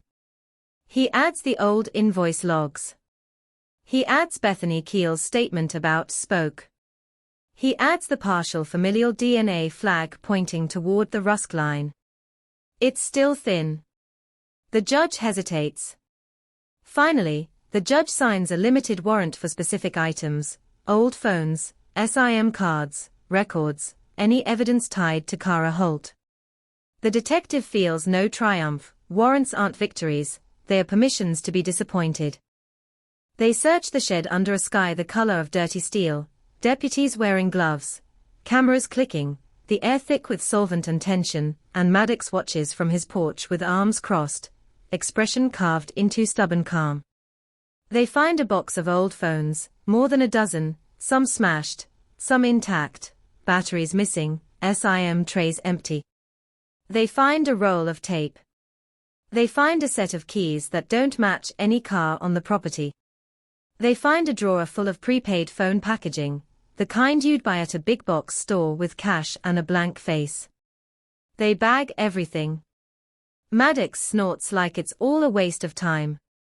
Then, behind a stack of tires, one deputy finds a plastic bin sealed with duct tape, and the detective's pulse thumps once, hard, because sealed bins are where people hide what they can't throw away. He cuts the tape carefully, like he's diffusing something, and lifts the lid. Inside are souvenirs of other lives: a woman's hair clip, cheap and pink, a set of earrings, a cracked compact mirror, a small spiral notebook with pages torn out, and beneath those, folded like it was meant to be kept, a uniform shirt, blue fabric faded by time, the logo still faintly visible, Crown Star Travel Mart. The detective's mouth goes dry. The deputies go still. Even Maddox's posture shifts, the first crack in his armor, a stiffening like a man who just realized the game has changed. The detective doesn't touch the shirt with bare hands. He doesn't breathe too hard. He lifts it with gloved fingers, and as the fabric unfolds, something drops from the collar and hits the concrete with a soft, dead sound.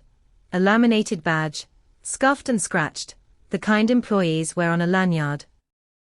Kara Holt's name stares up at them in faded print, and the world seems to narrow to that rectangle of plastic and the long, brutal silence that follows, because for the first time in 20 years, the case isn't just a story about absence, it's a story about possession, about someone keeping a piece of her like proof, like power, like a trophy they never expected to see in daylight again.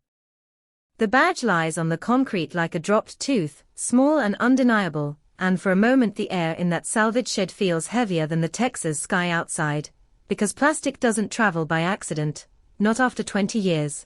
Not folded into a bin and sealed under duct tape and tires like someone was trying to mummify a memory, and the detective watches every face in the perimeter, every deputy, every technician, every silent observer, because this is the moment when people either fracture or calcify, and Royce spoke. Maddox doesn't explode, he doesn't run, he doesn't scream innocence the way innocent men do, he simply stares too long, breathing shallow, eyes fixed on Kara Holt's name as if he's trying to swallow it back into the dark where it belonged. They bag the shirt. They bag the badge. They bag the hair clip and the earrings and the cracked compact and the notebook with its torn-out pages, a small museum of someone else's life, and the crime scene tech's voice is steady but tight when she calls the chain of custody numbers out loud, because everyone in that shed can feel it. The case has crossed a line from missing to stolen, from maybe to someone's property, and the only question now is whether Kara Holt became a trophy, a hostage, a mistake, or a grave. Maddox tries to talk then, not to confess, not to explain, but to shrink the moment, to make it smaller than it is. That ain't mine, he says, too late, too thin. People leave junk here all the time. He gestures at the stacked frames and rusted hoods like they're witnesses for him. You see all this? It's a dump. The detective doesn't argue. He's learned that arguing is what suspects want: noise, emotion, a chance to steer. He simply looks at Maddox and says, "That's her badge." And he waits. Maddox's jaw works. His eyes flick to the deputies, to the tape, to the bin, to the badge again. "I didn't hurt nobody," he says, and the detective feels the hairs on his arms lift, because nobody asked that question yet. Not out loud. The mind that jumps straight to harm is a mind carrying harm like a weight. They read Maddox his rights in the driveway under a sun that's already turning cruel, and he talks the way men talk when they're terrified of silence, fast, defensive, full of side roads. He says he buys salvage from auctions. He says people trade him things for repairs. He says he's been around. He says he didn't know Kara Holt, didn't even know her name until the detective said it. He says the badge could have come from anywhere. He says maybe some kid found it and tossed it in the junk pile. He says anything that lets him avoid the only sentence that matters. How did it end up in your sealed bin? At the station, the interview room is cool and humming, lights buzzing faintly, and Maddox sits with his hands clasped like he's praying to a god made of paperwork. The detective sets a photograph of the badge on the table, not the real badge, never the real badge. Evidence deserves distance, and Maddox's eyes drop to it as if the image has gravity. Tell me about Tanner Rusk, the detective says, because he can't afford to get hypnotized by the trophy when the living network matters more. Maddox exhales. Tanner was a scroop, he mutters. Was, the detective repeats softly. Past tense.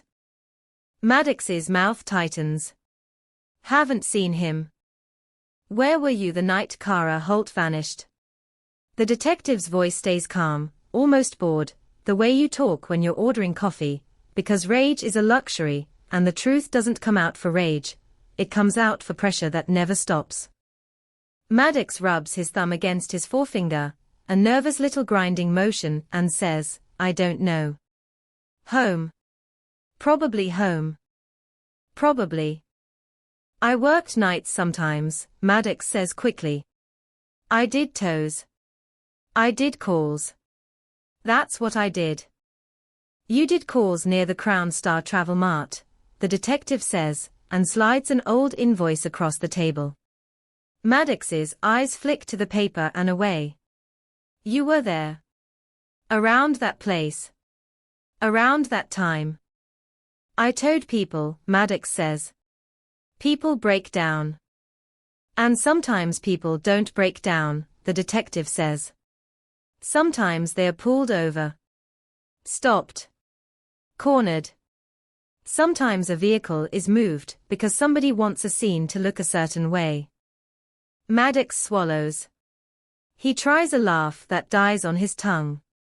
You watching too much TV? The detective leans back and lets the room do its work. Silence is a tool. Silence makes a man hear his own heartbeat. Maddox shifts, eyes darting, hands tightening. And then, as if he can't stand the quiet any longer, he says, Caleb was the one always talking. The detective doesn't react. He doesn't pounce. He simply says, talking about what?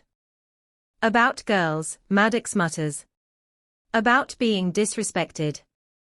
About how they think they're too good. He shakes his head like he's disgusted, like he's always been disgusted, like he wants the disgust to protect him. He'd say stuff. You know. Running his mouth. And Tanner, the detective asks. Maddox's gaze slides away. Tanner was worse. He got mean when he drank. He got quiet mean.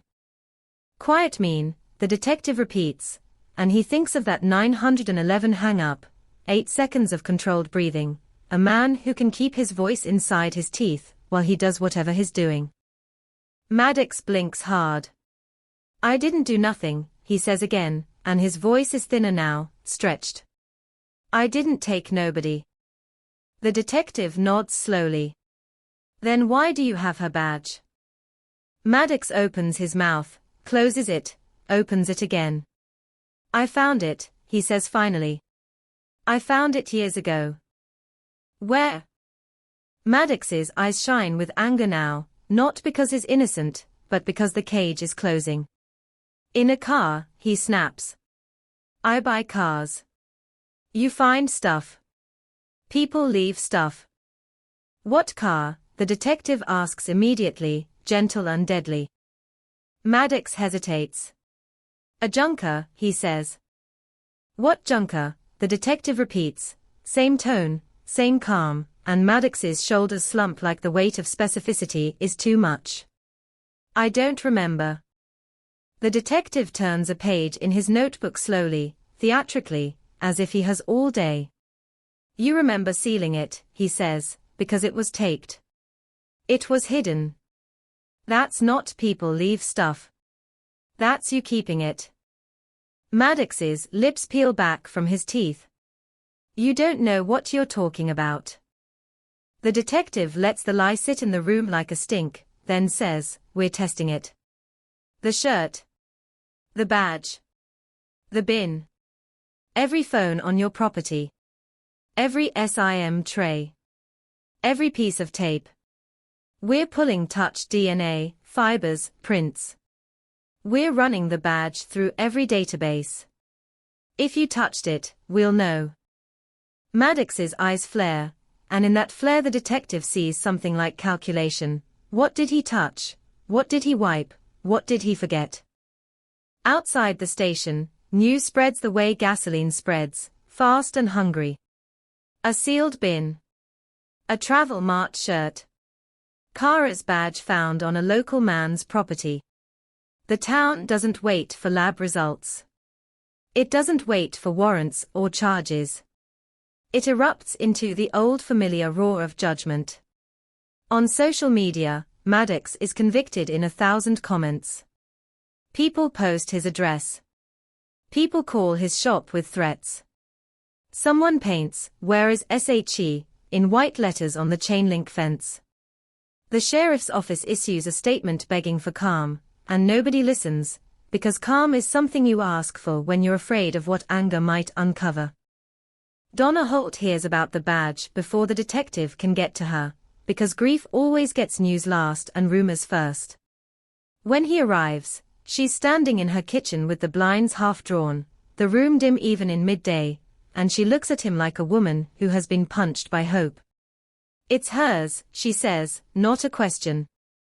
It appears to be, he says, careful, because words can cut as much as comfort. Donna's hands tremble. So she was there, she whispers. She was here. All this time. The detective can't lie. A piece of her was, he says. Donna presses her knuckles to her mouth, and a sound comes out that is not a sob, not a scream, but something in between, something hollow. She inhales hard and says, "Does this mean you can find her now?" He wishes the universe worked like that. He wishes a badge was a map. It means we have a new line to follow, he says, and Donna nods as if she's accepting medicine that tastes awful, but keeps you alive. Back at the lab, the evidence becomes a battlefield of tiny truths. The badge is scuffed, surface contaminated, handled by time, by storage, by whoever bagged it now, but under the scratches the analysts find faint prints in the laminate's edge, partial, smeared, not enough for an easy match. The shirt yields more, hair strands caught in the seam, fibers that don't belong to the fabric, a faint smear on the inner collar. They run mitochondrial DNA on the hair. They run touch DNA on the collar. The results come back in stages, each stage a small jolt. The hair is consistent with Kara Holt's maternal line. Not definitive, but close enough to make Donna's knees buckle when she hears it. The collar holds a mixture, Kara, yes, and a male profile that is clearer than the degraded fragment from the Ranger. Clearer enough to run through CODIS. Clearer enough to catch. The hit arrives at 11:42 p.m. on a Friday like the case is staging its own drama. The unknown male DNA from the shirt collar matches a profile in the system, Tanner Rusk. The detective stares at the screen until his eyes burn, because this is the first time the case has offered a name with teeth, a name you can put in a warrant, a name you can knock on a door with. The familial hint wasn't a ghost. It was a hand reaching back from 2005 and grabbing the present by the throat. They move fast, because fast is the only advantage you have when suspects have had 20 years to rehearse escape. They issue a bolo. They ping old associates. They check jail rosters, hospitals, shelters. Nothing. Tanner isn't on the grid. He isn't at Bethany Keel's house. He isn't at any of the oilfield yards. His last known address is a trailer that burned down in 2016. The detective feels the case's cruel humor. Of course, the man with his DNA on Kara's shirt is the man who has already learned how to vanish. They bring Maddox back into the interview room with the news, because pressure works best when it's fresh.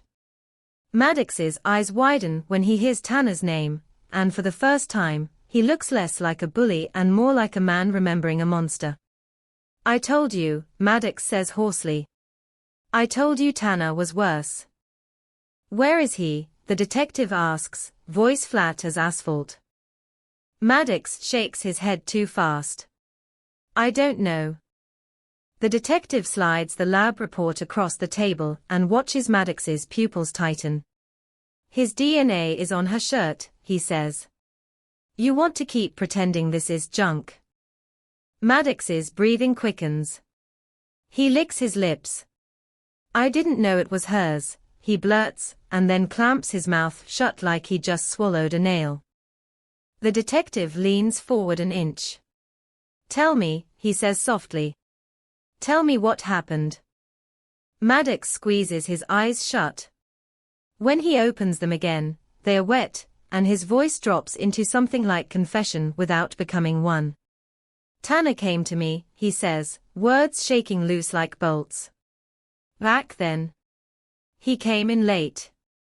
He was messed up. Said he needed help. Said he needed a ride." He swallows. "He had a shirt. He had a badge. He said he got it from a car." "What car?" the detective asks, heart hammering now despite himself. Maddox's gaze flicks up, terrified. "A truck," he whispers. "A little white truck."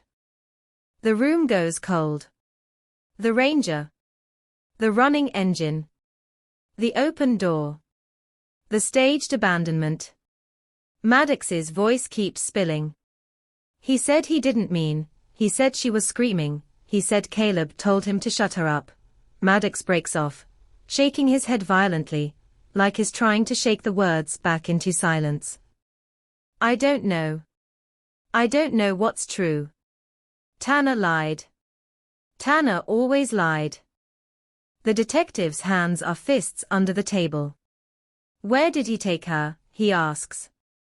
Maddox stares down at his own knuckles. "He wouldn't say," he whispers. He just wanted stuff gone. Phones. Clothes. Anything that could point." He flinches as if expecting to be hit. "I kept the badge because I got scared. Because I thought if I ever needed proof, if I ever needed," his voice collapses. "I don't know." The detective looks at him and sees it. Not a mastermind, not a cinematic villain, but a coward with grease under his nails who tried to survive a secret by burying it, and in burying it he kept a missing woman missing. He stands, steps out, calls the sheriff. The sheriff's voice snaps to attention when he hears Tanner Rusk's name linked by DNA. Search warrants multiply. Patrol units roll. The town lights up with sirens like it's trying to wake itself from a long nightmare.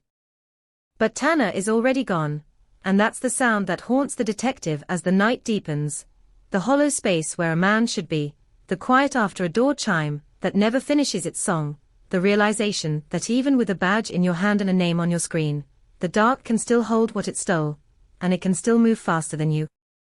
The moment Tanner Rusk's name hits the radios, the county changes temperature, like someone opened an oven door and the heat rolled out in waves, and the sound of it is everywhere, sirens climbing, tires spitting gravel, dispatchers stacking calls until their voices go hoarse, because a missing person case can sleep for years, but the second you attach a living suspect to a dead timeline, the whole place wakes up angry, and anger moves fast, faster than paperwork, faster than logic, faster than.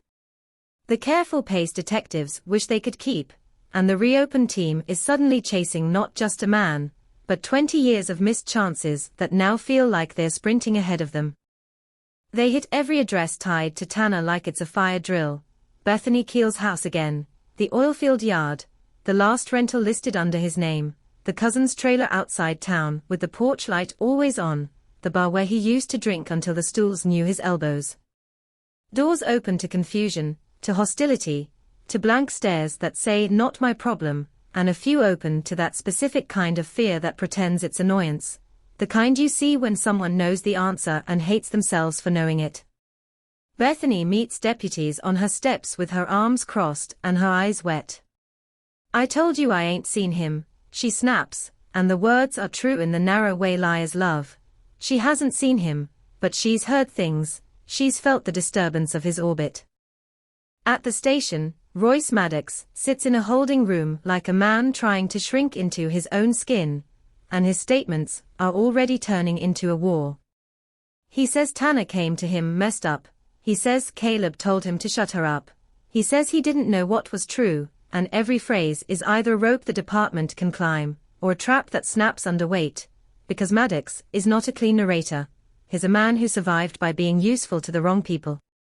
The detective listens to the recording again, rewinding the part where Maddox says, "little white truck," and he thinks about how Kara's Ranger was found running, door open, purse left behind like bait, and he wonders what kind of plan requires leaving a vehicle staged like that, what kind of mind rehearses a scene to point investigators away from the real direction.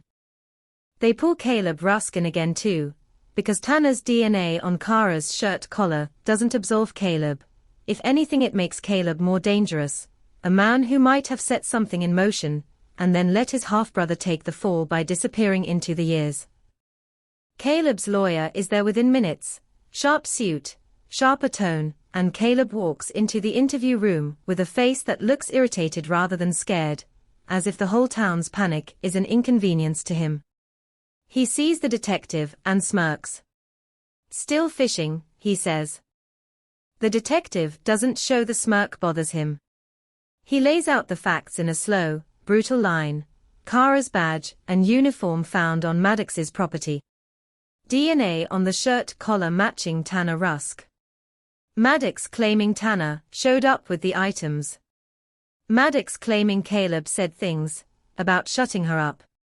Caleb's eyes don't dart, they narrow. He shifts in his chair and says, "Maddox is a rat." Then he leans forward and adds, almost cheerfully, "and Tanner's a lunatic." "You want a villain? Go find your lunatic." "Where is he?" the detective asks. Caleb spreads his hands. "Haven't talked to him in years." The detective watches his hands, cleaner now than you'd expect from an oilfield contractor, nails trimmed, a ring on one finger that catches the fluorescent light. He watches the calm. He watches the small contempt. "You're telling me you don't know where your half-brother is," the detective says, even after his DNA comes back on a missing woman's clothing. Caleb shrugs. "Ain't my job to babysit him." "Was it your job to point him at Kara Holt?" the detective asks, and Caleb's smile thins. "You got no proof of that," Caleb says, and the detective hears it as a reminder. Proof is what time eats first. Outside, the town is already rewriting its own history.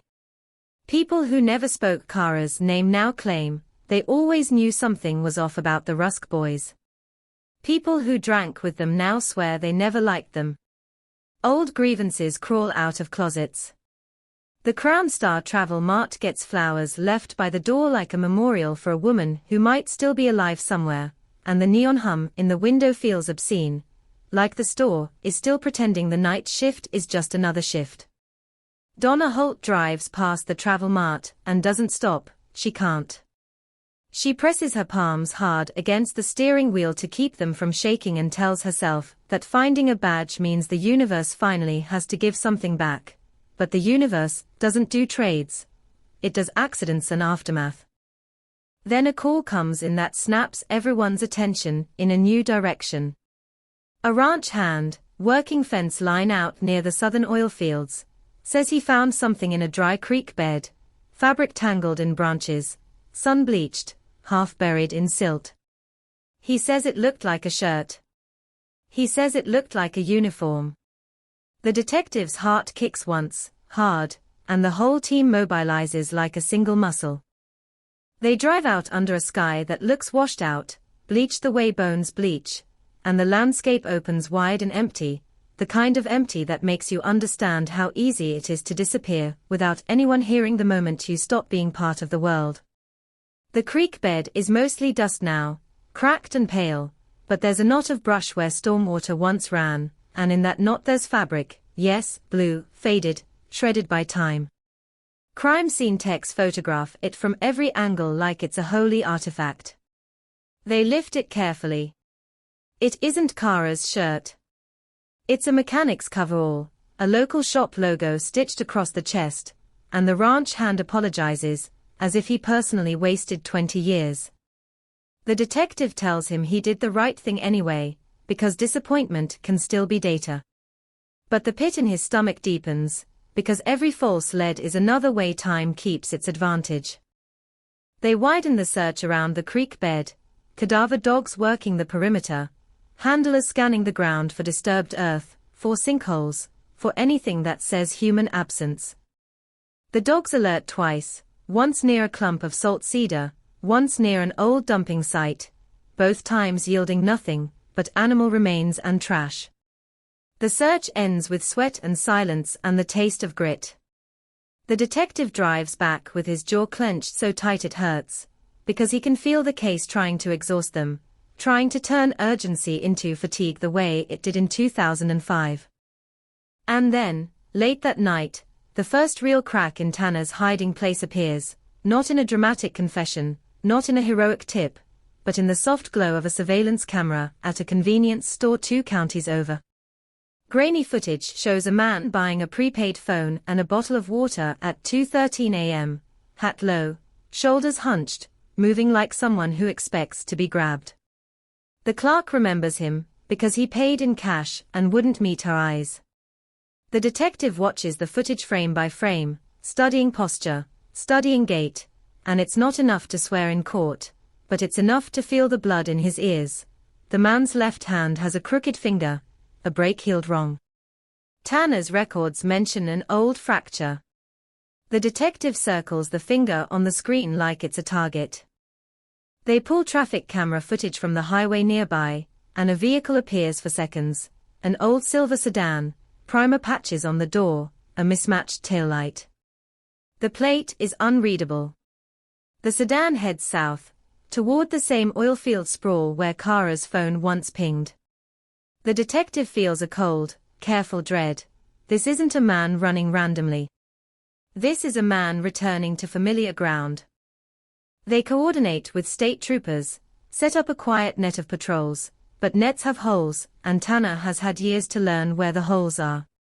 He slips past the first wave, ghosting through back roads and service lanes, the kind of routes oilfield workers know like veins under skin.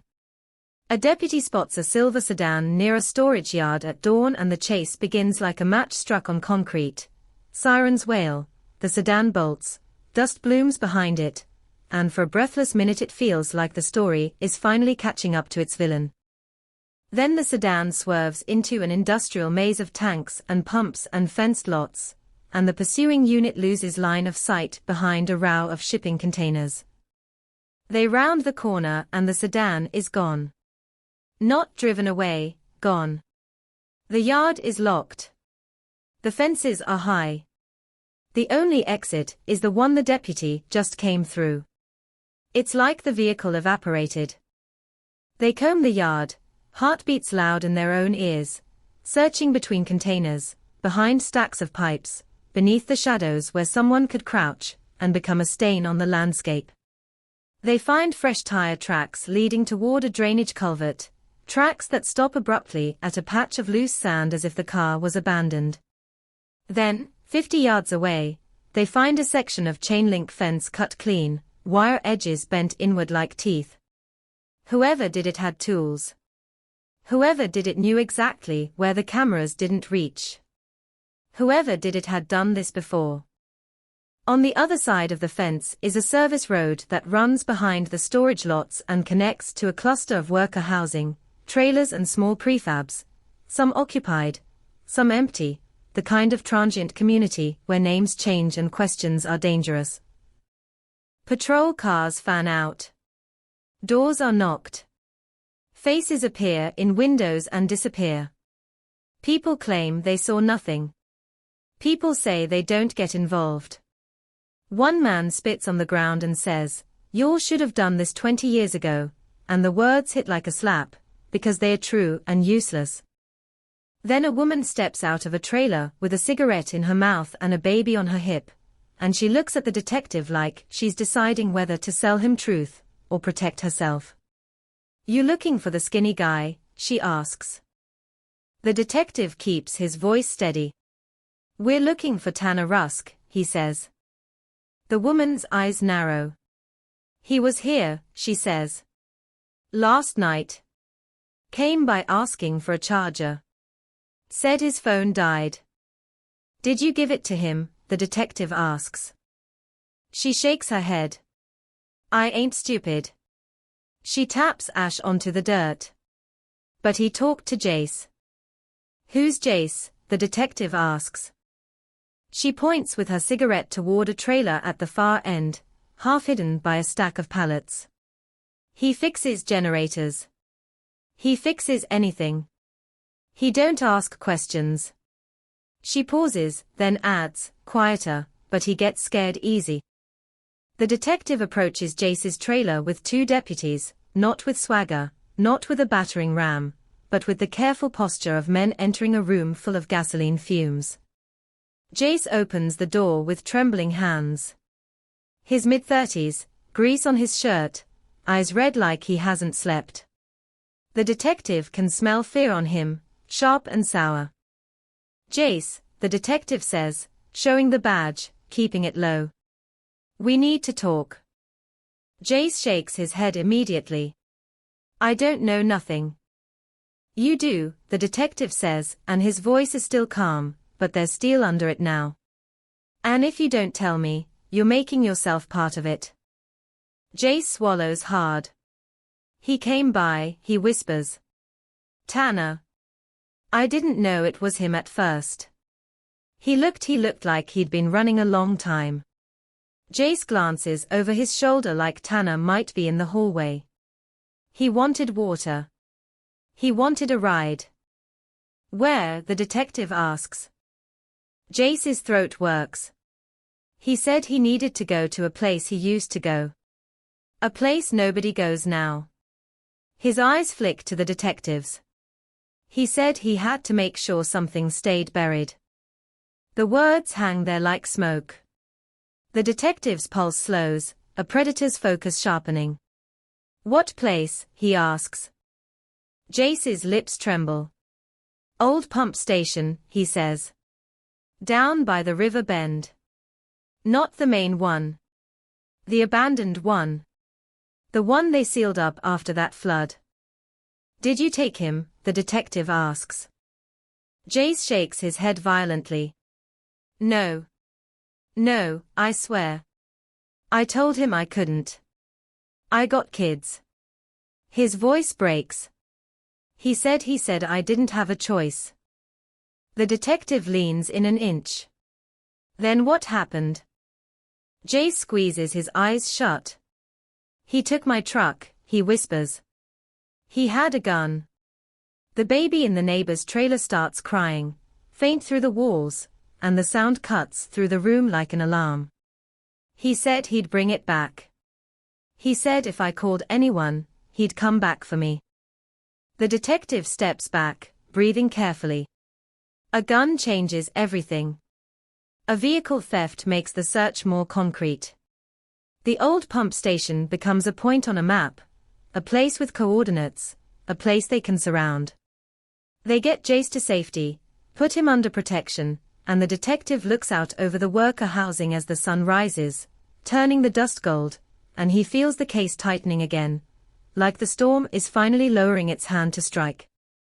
They roll toward the river bend in a convoy that keeps its distance, trying not to announce itself too early, trying not to spook a man who has already demonstrated he can vanish through fences and cut wire like it's paper. The old pump station sits in a low basin near the water, concrete walls stained with flood lines, metal doors rusted shut, a place that looks abandoned in the way abandoned places often aren't. The detective's mouth goes dry. He can hear the river, slow and constant, like time itself refusing to change pace for anyone. They fan out. They approach from multiple angles. They find Jace's truck first, parked crooked near a stand of scrub, engine off, doors closed, as if someone took the time to leave it politely. A deputy signals. The detective moves closer, every sense tuned sharp, and when they open the truck door, there's no one inside. Just a smell, stale sweat, cheap cologne and something else, faint but unmistakable, the metallic bite of fear, fresh enough to suggest Tanner was here recently, close enough that the air still remembers him. And as the team forms a perimeter around the pump station's rusted doors, the detective can't stop thinking about the sentence Jace whispered through shaking lips, make sure something stayed buried. Because buried isn't just dirt, it's secrets, it's bodies, it's evidence, it's a woman who walked out of a brightly lit travel mart in 2005 and fell off the edge of the world while the highway kept moving. And if Tanner Rusk has come back to the river bend to protect what he hid, then whatever happened to Kara Holt might be waiting behind those stained concrete walls, sealed up and silent, just out of reach, forcing the living to listen harder than they've ever listened before. The river keeps talking while the men with guns stop breathing, a low, steady sound slipping over stones like it has all the time in the world, and the old pump station sits in that basin like a sealed mouth, concrete stained by past floods, metal doors rusted into a stubborn silence, and the detective stands there feeling the weight of every year that passed without this perimeter, without these flashlights, without this moment of finally being close enough to smell what they've been chasing.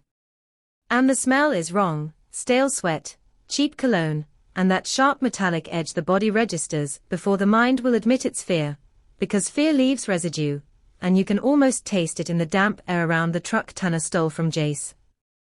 They clear the truck first the way you clear any unknown space when you've learned the hard way that empty isn't always empty, and the cab is bare except for two things that feel like deliberate choices. A crushed water bottle on the floorboard, and a cheap prepaid phone charger, the kind you buy at a convenience store when you need a lifeline, but you don't want a contract, and the detective lifts the charger with gloved fingers and feels anger flare, because even now, even after the badge, the DNA, the warrants, Tanner is still trying to live in the gaps, still trying to move through the world like a man made of smoke.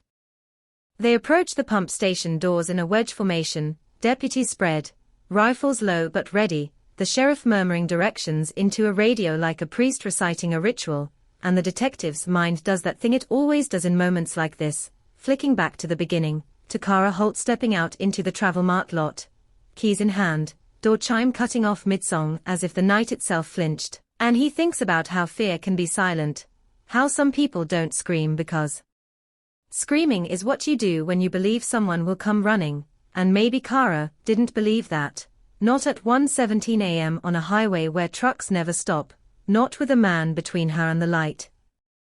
A bolt cutter bites into the chain on the pump station door, metal snapping with a sound like a bone giving way, and the deputies freeze for a beat, listening for movement inside, but all they hear is the river, and then the creak of the door as they pull it open, and the smell that rolls out isn't dramatic like movies, it's worse, because it's ordinary, damp concrete, old oil, rust, a faint chemical tang, the scent of a place that has been shut for a long time, and yet somehow feels recently disturbed, as if someone has been here just enough to keep it from becoming truly dead. Flashlights sweep. The beam catches dust motes floating like tiny ghosts. The interior is a maze of pipes and valves, metal catwalks above, a control panel with cracked switches and faded labels, and the detective steps in and feels his boots stick slightly to the floor in spots where old oil has thickened into tar, and he forces himself not to imagine a woman being dragged across that tar, not yet, because imagination is a thief in investigations. It steals certainty and replaces it with nightmares that can't be proven. They move deeper, checking corners, checking behind machinery, calling out, "Sheriff's office." The words bouncing off concrete and coming back as echoes that don't sound like them, and there's no answer, but there are signs.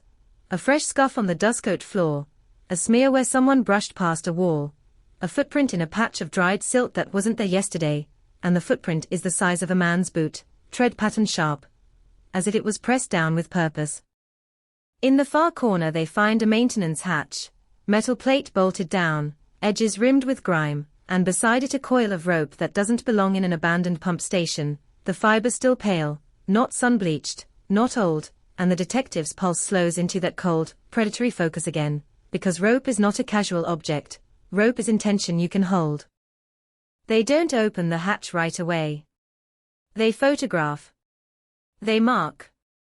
They call in a technician, because hatches are where traps live, and Tanner has already shown he can cut fences and vanish. He's a man who thinks in routes and exits. The tech arrives with a handheld camera on a flexible line, small, snake-like, designed to show you what you don't want to see, and they feed it through a gap after removing 2 bolts, and the monitor shows darkness at first, then a tight tunnel lined with corroded metal, then something pale on the floor of the tunnel, something that catches the camera light and throws it back in a flat, dull way. A shoe. Not a dramatic shoe, not gleaming, not staged. Just a sneaker, worn, dirty, half hidden in silt like the tunnel tried to swallow it. The detective's mouth goes dry.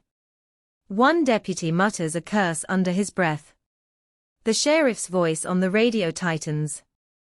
They stop and stare at the screen, as if staring harder might change what it is. They widen the opening. They send a small officer down first, harnessed, tethered, breathing hard into the darkness, and the detective stands at the hatch listening to every scrape and shift below, the rope taut in gloved hands, and when the officer's voice comes over the comm, it's clipped, controlled, trying to stay professional in a place where professionalism feels like a thin coat of paint over rot. "I've got personal items," the officer says. "More than one."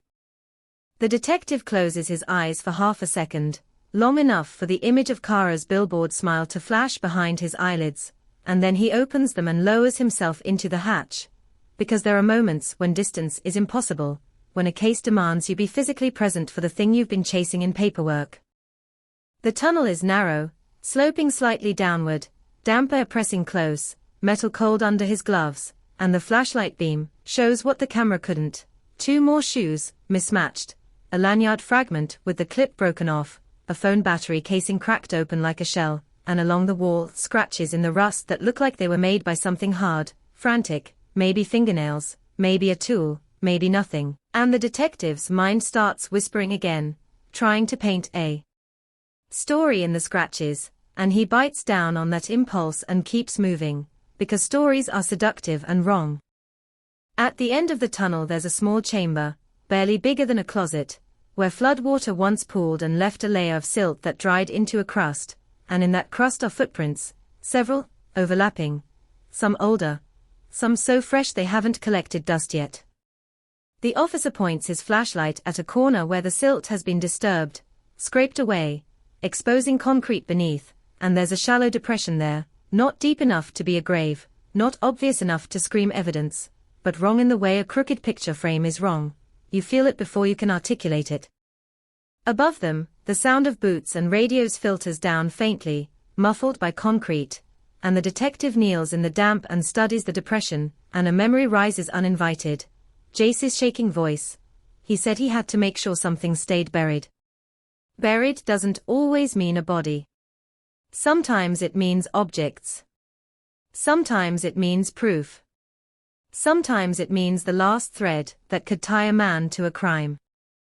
They carefully scrape the silt with small tools, slow and patient, and the first thing they uncover is fabric, blue, faded, woven tight, and the detective's stomach clenches, because he knows that fabric, he's seen it in photos, the same shade as the Crown Star uniform, and then a second layer, plastic, brittle, the corner of a laminated card. A badge. Not the one from Maddox's bin. This one is cracked, water-damaged, the print blurred as if time tried to erase it. The detective's hands shake despite his training as he lifts it, and the name is hard to read, but the photo, even smeared, even ghosted by water, is Kara Holt's face. The same smile, dulled, distorted, still unmistakable. The detective feels his throat tighten. The officer beside him whispers, "Jesus," like a prayer. They keep digging. The silt gives reluctantly, like it doesn't want to release what it's been hiding, and then the flashlight beam catches metal, small, round, and wrong in a place like this. A key ring. Several keys. One with a plastic head shaped like a little house, the kind you get when you rent a place. Another with a fob tag stamped with a number. Kara's keys. Proof not just of her presence, but of a moment when she was separated from the objects she clutched on the security footage, the last normal items in her hands before normal ended. The detective's mind tries to leap ahead. If her keys are here, where is she? Then he stops himself, because this chamber is a snapshot, not the whole film, and snapshots can be staged.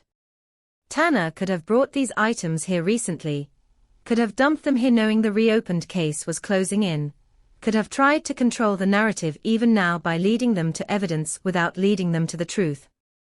That possibility tastes like bile, because it means the case is still being manipulated by a man who understands that investigators are hungry and hungry people can be steered. They pull back up to daylight with the bagged items in hand, and the air outside feels too bright, too normal, birds calling, river still whispering, as if the world refuses to acknowledge what's in those evidence bags. The sheriff orders the pump station sealed as a crime scene. More units arrive. A forensic team starts scanning the area around the basin for disturbed earth, for anything that matches the shape of a hurried burial. Cadaver dogs circle, noses down, tails stiff, and they alert near a patch of soil along the riverbank where the grass grows slightly thicker. The handler's voice turns tight. "They are indicating," she says. The detective walks to the patch and kneels, touching the ground lightly with gloved fingers. The soil is softer here, darker, as if it's been turned. He feels the weight of Donna Holt's command, "Find her," pressing into the back of his neck like a hand. They bring in a small excavator, not the dramatic kind, but careful, controlled, the bucket moving like a surgeon's tool, peeling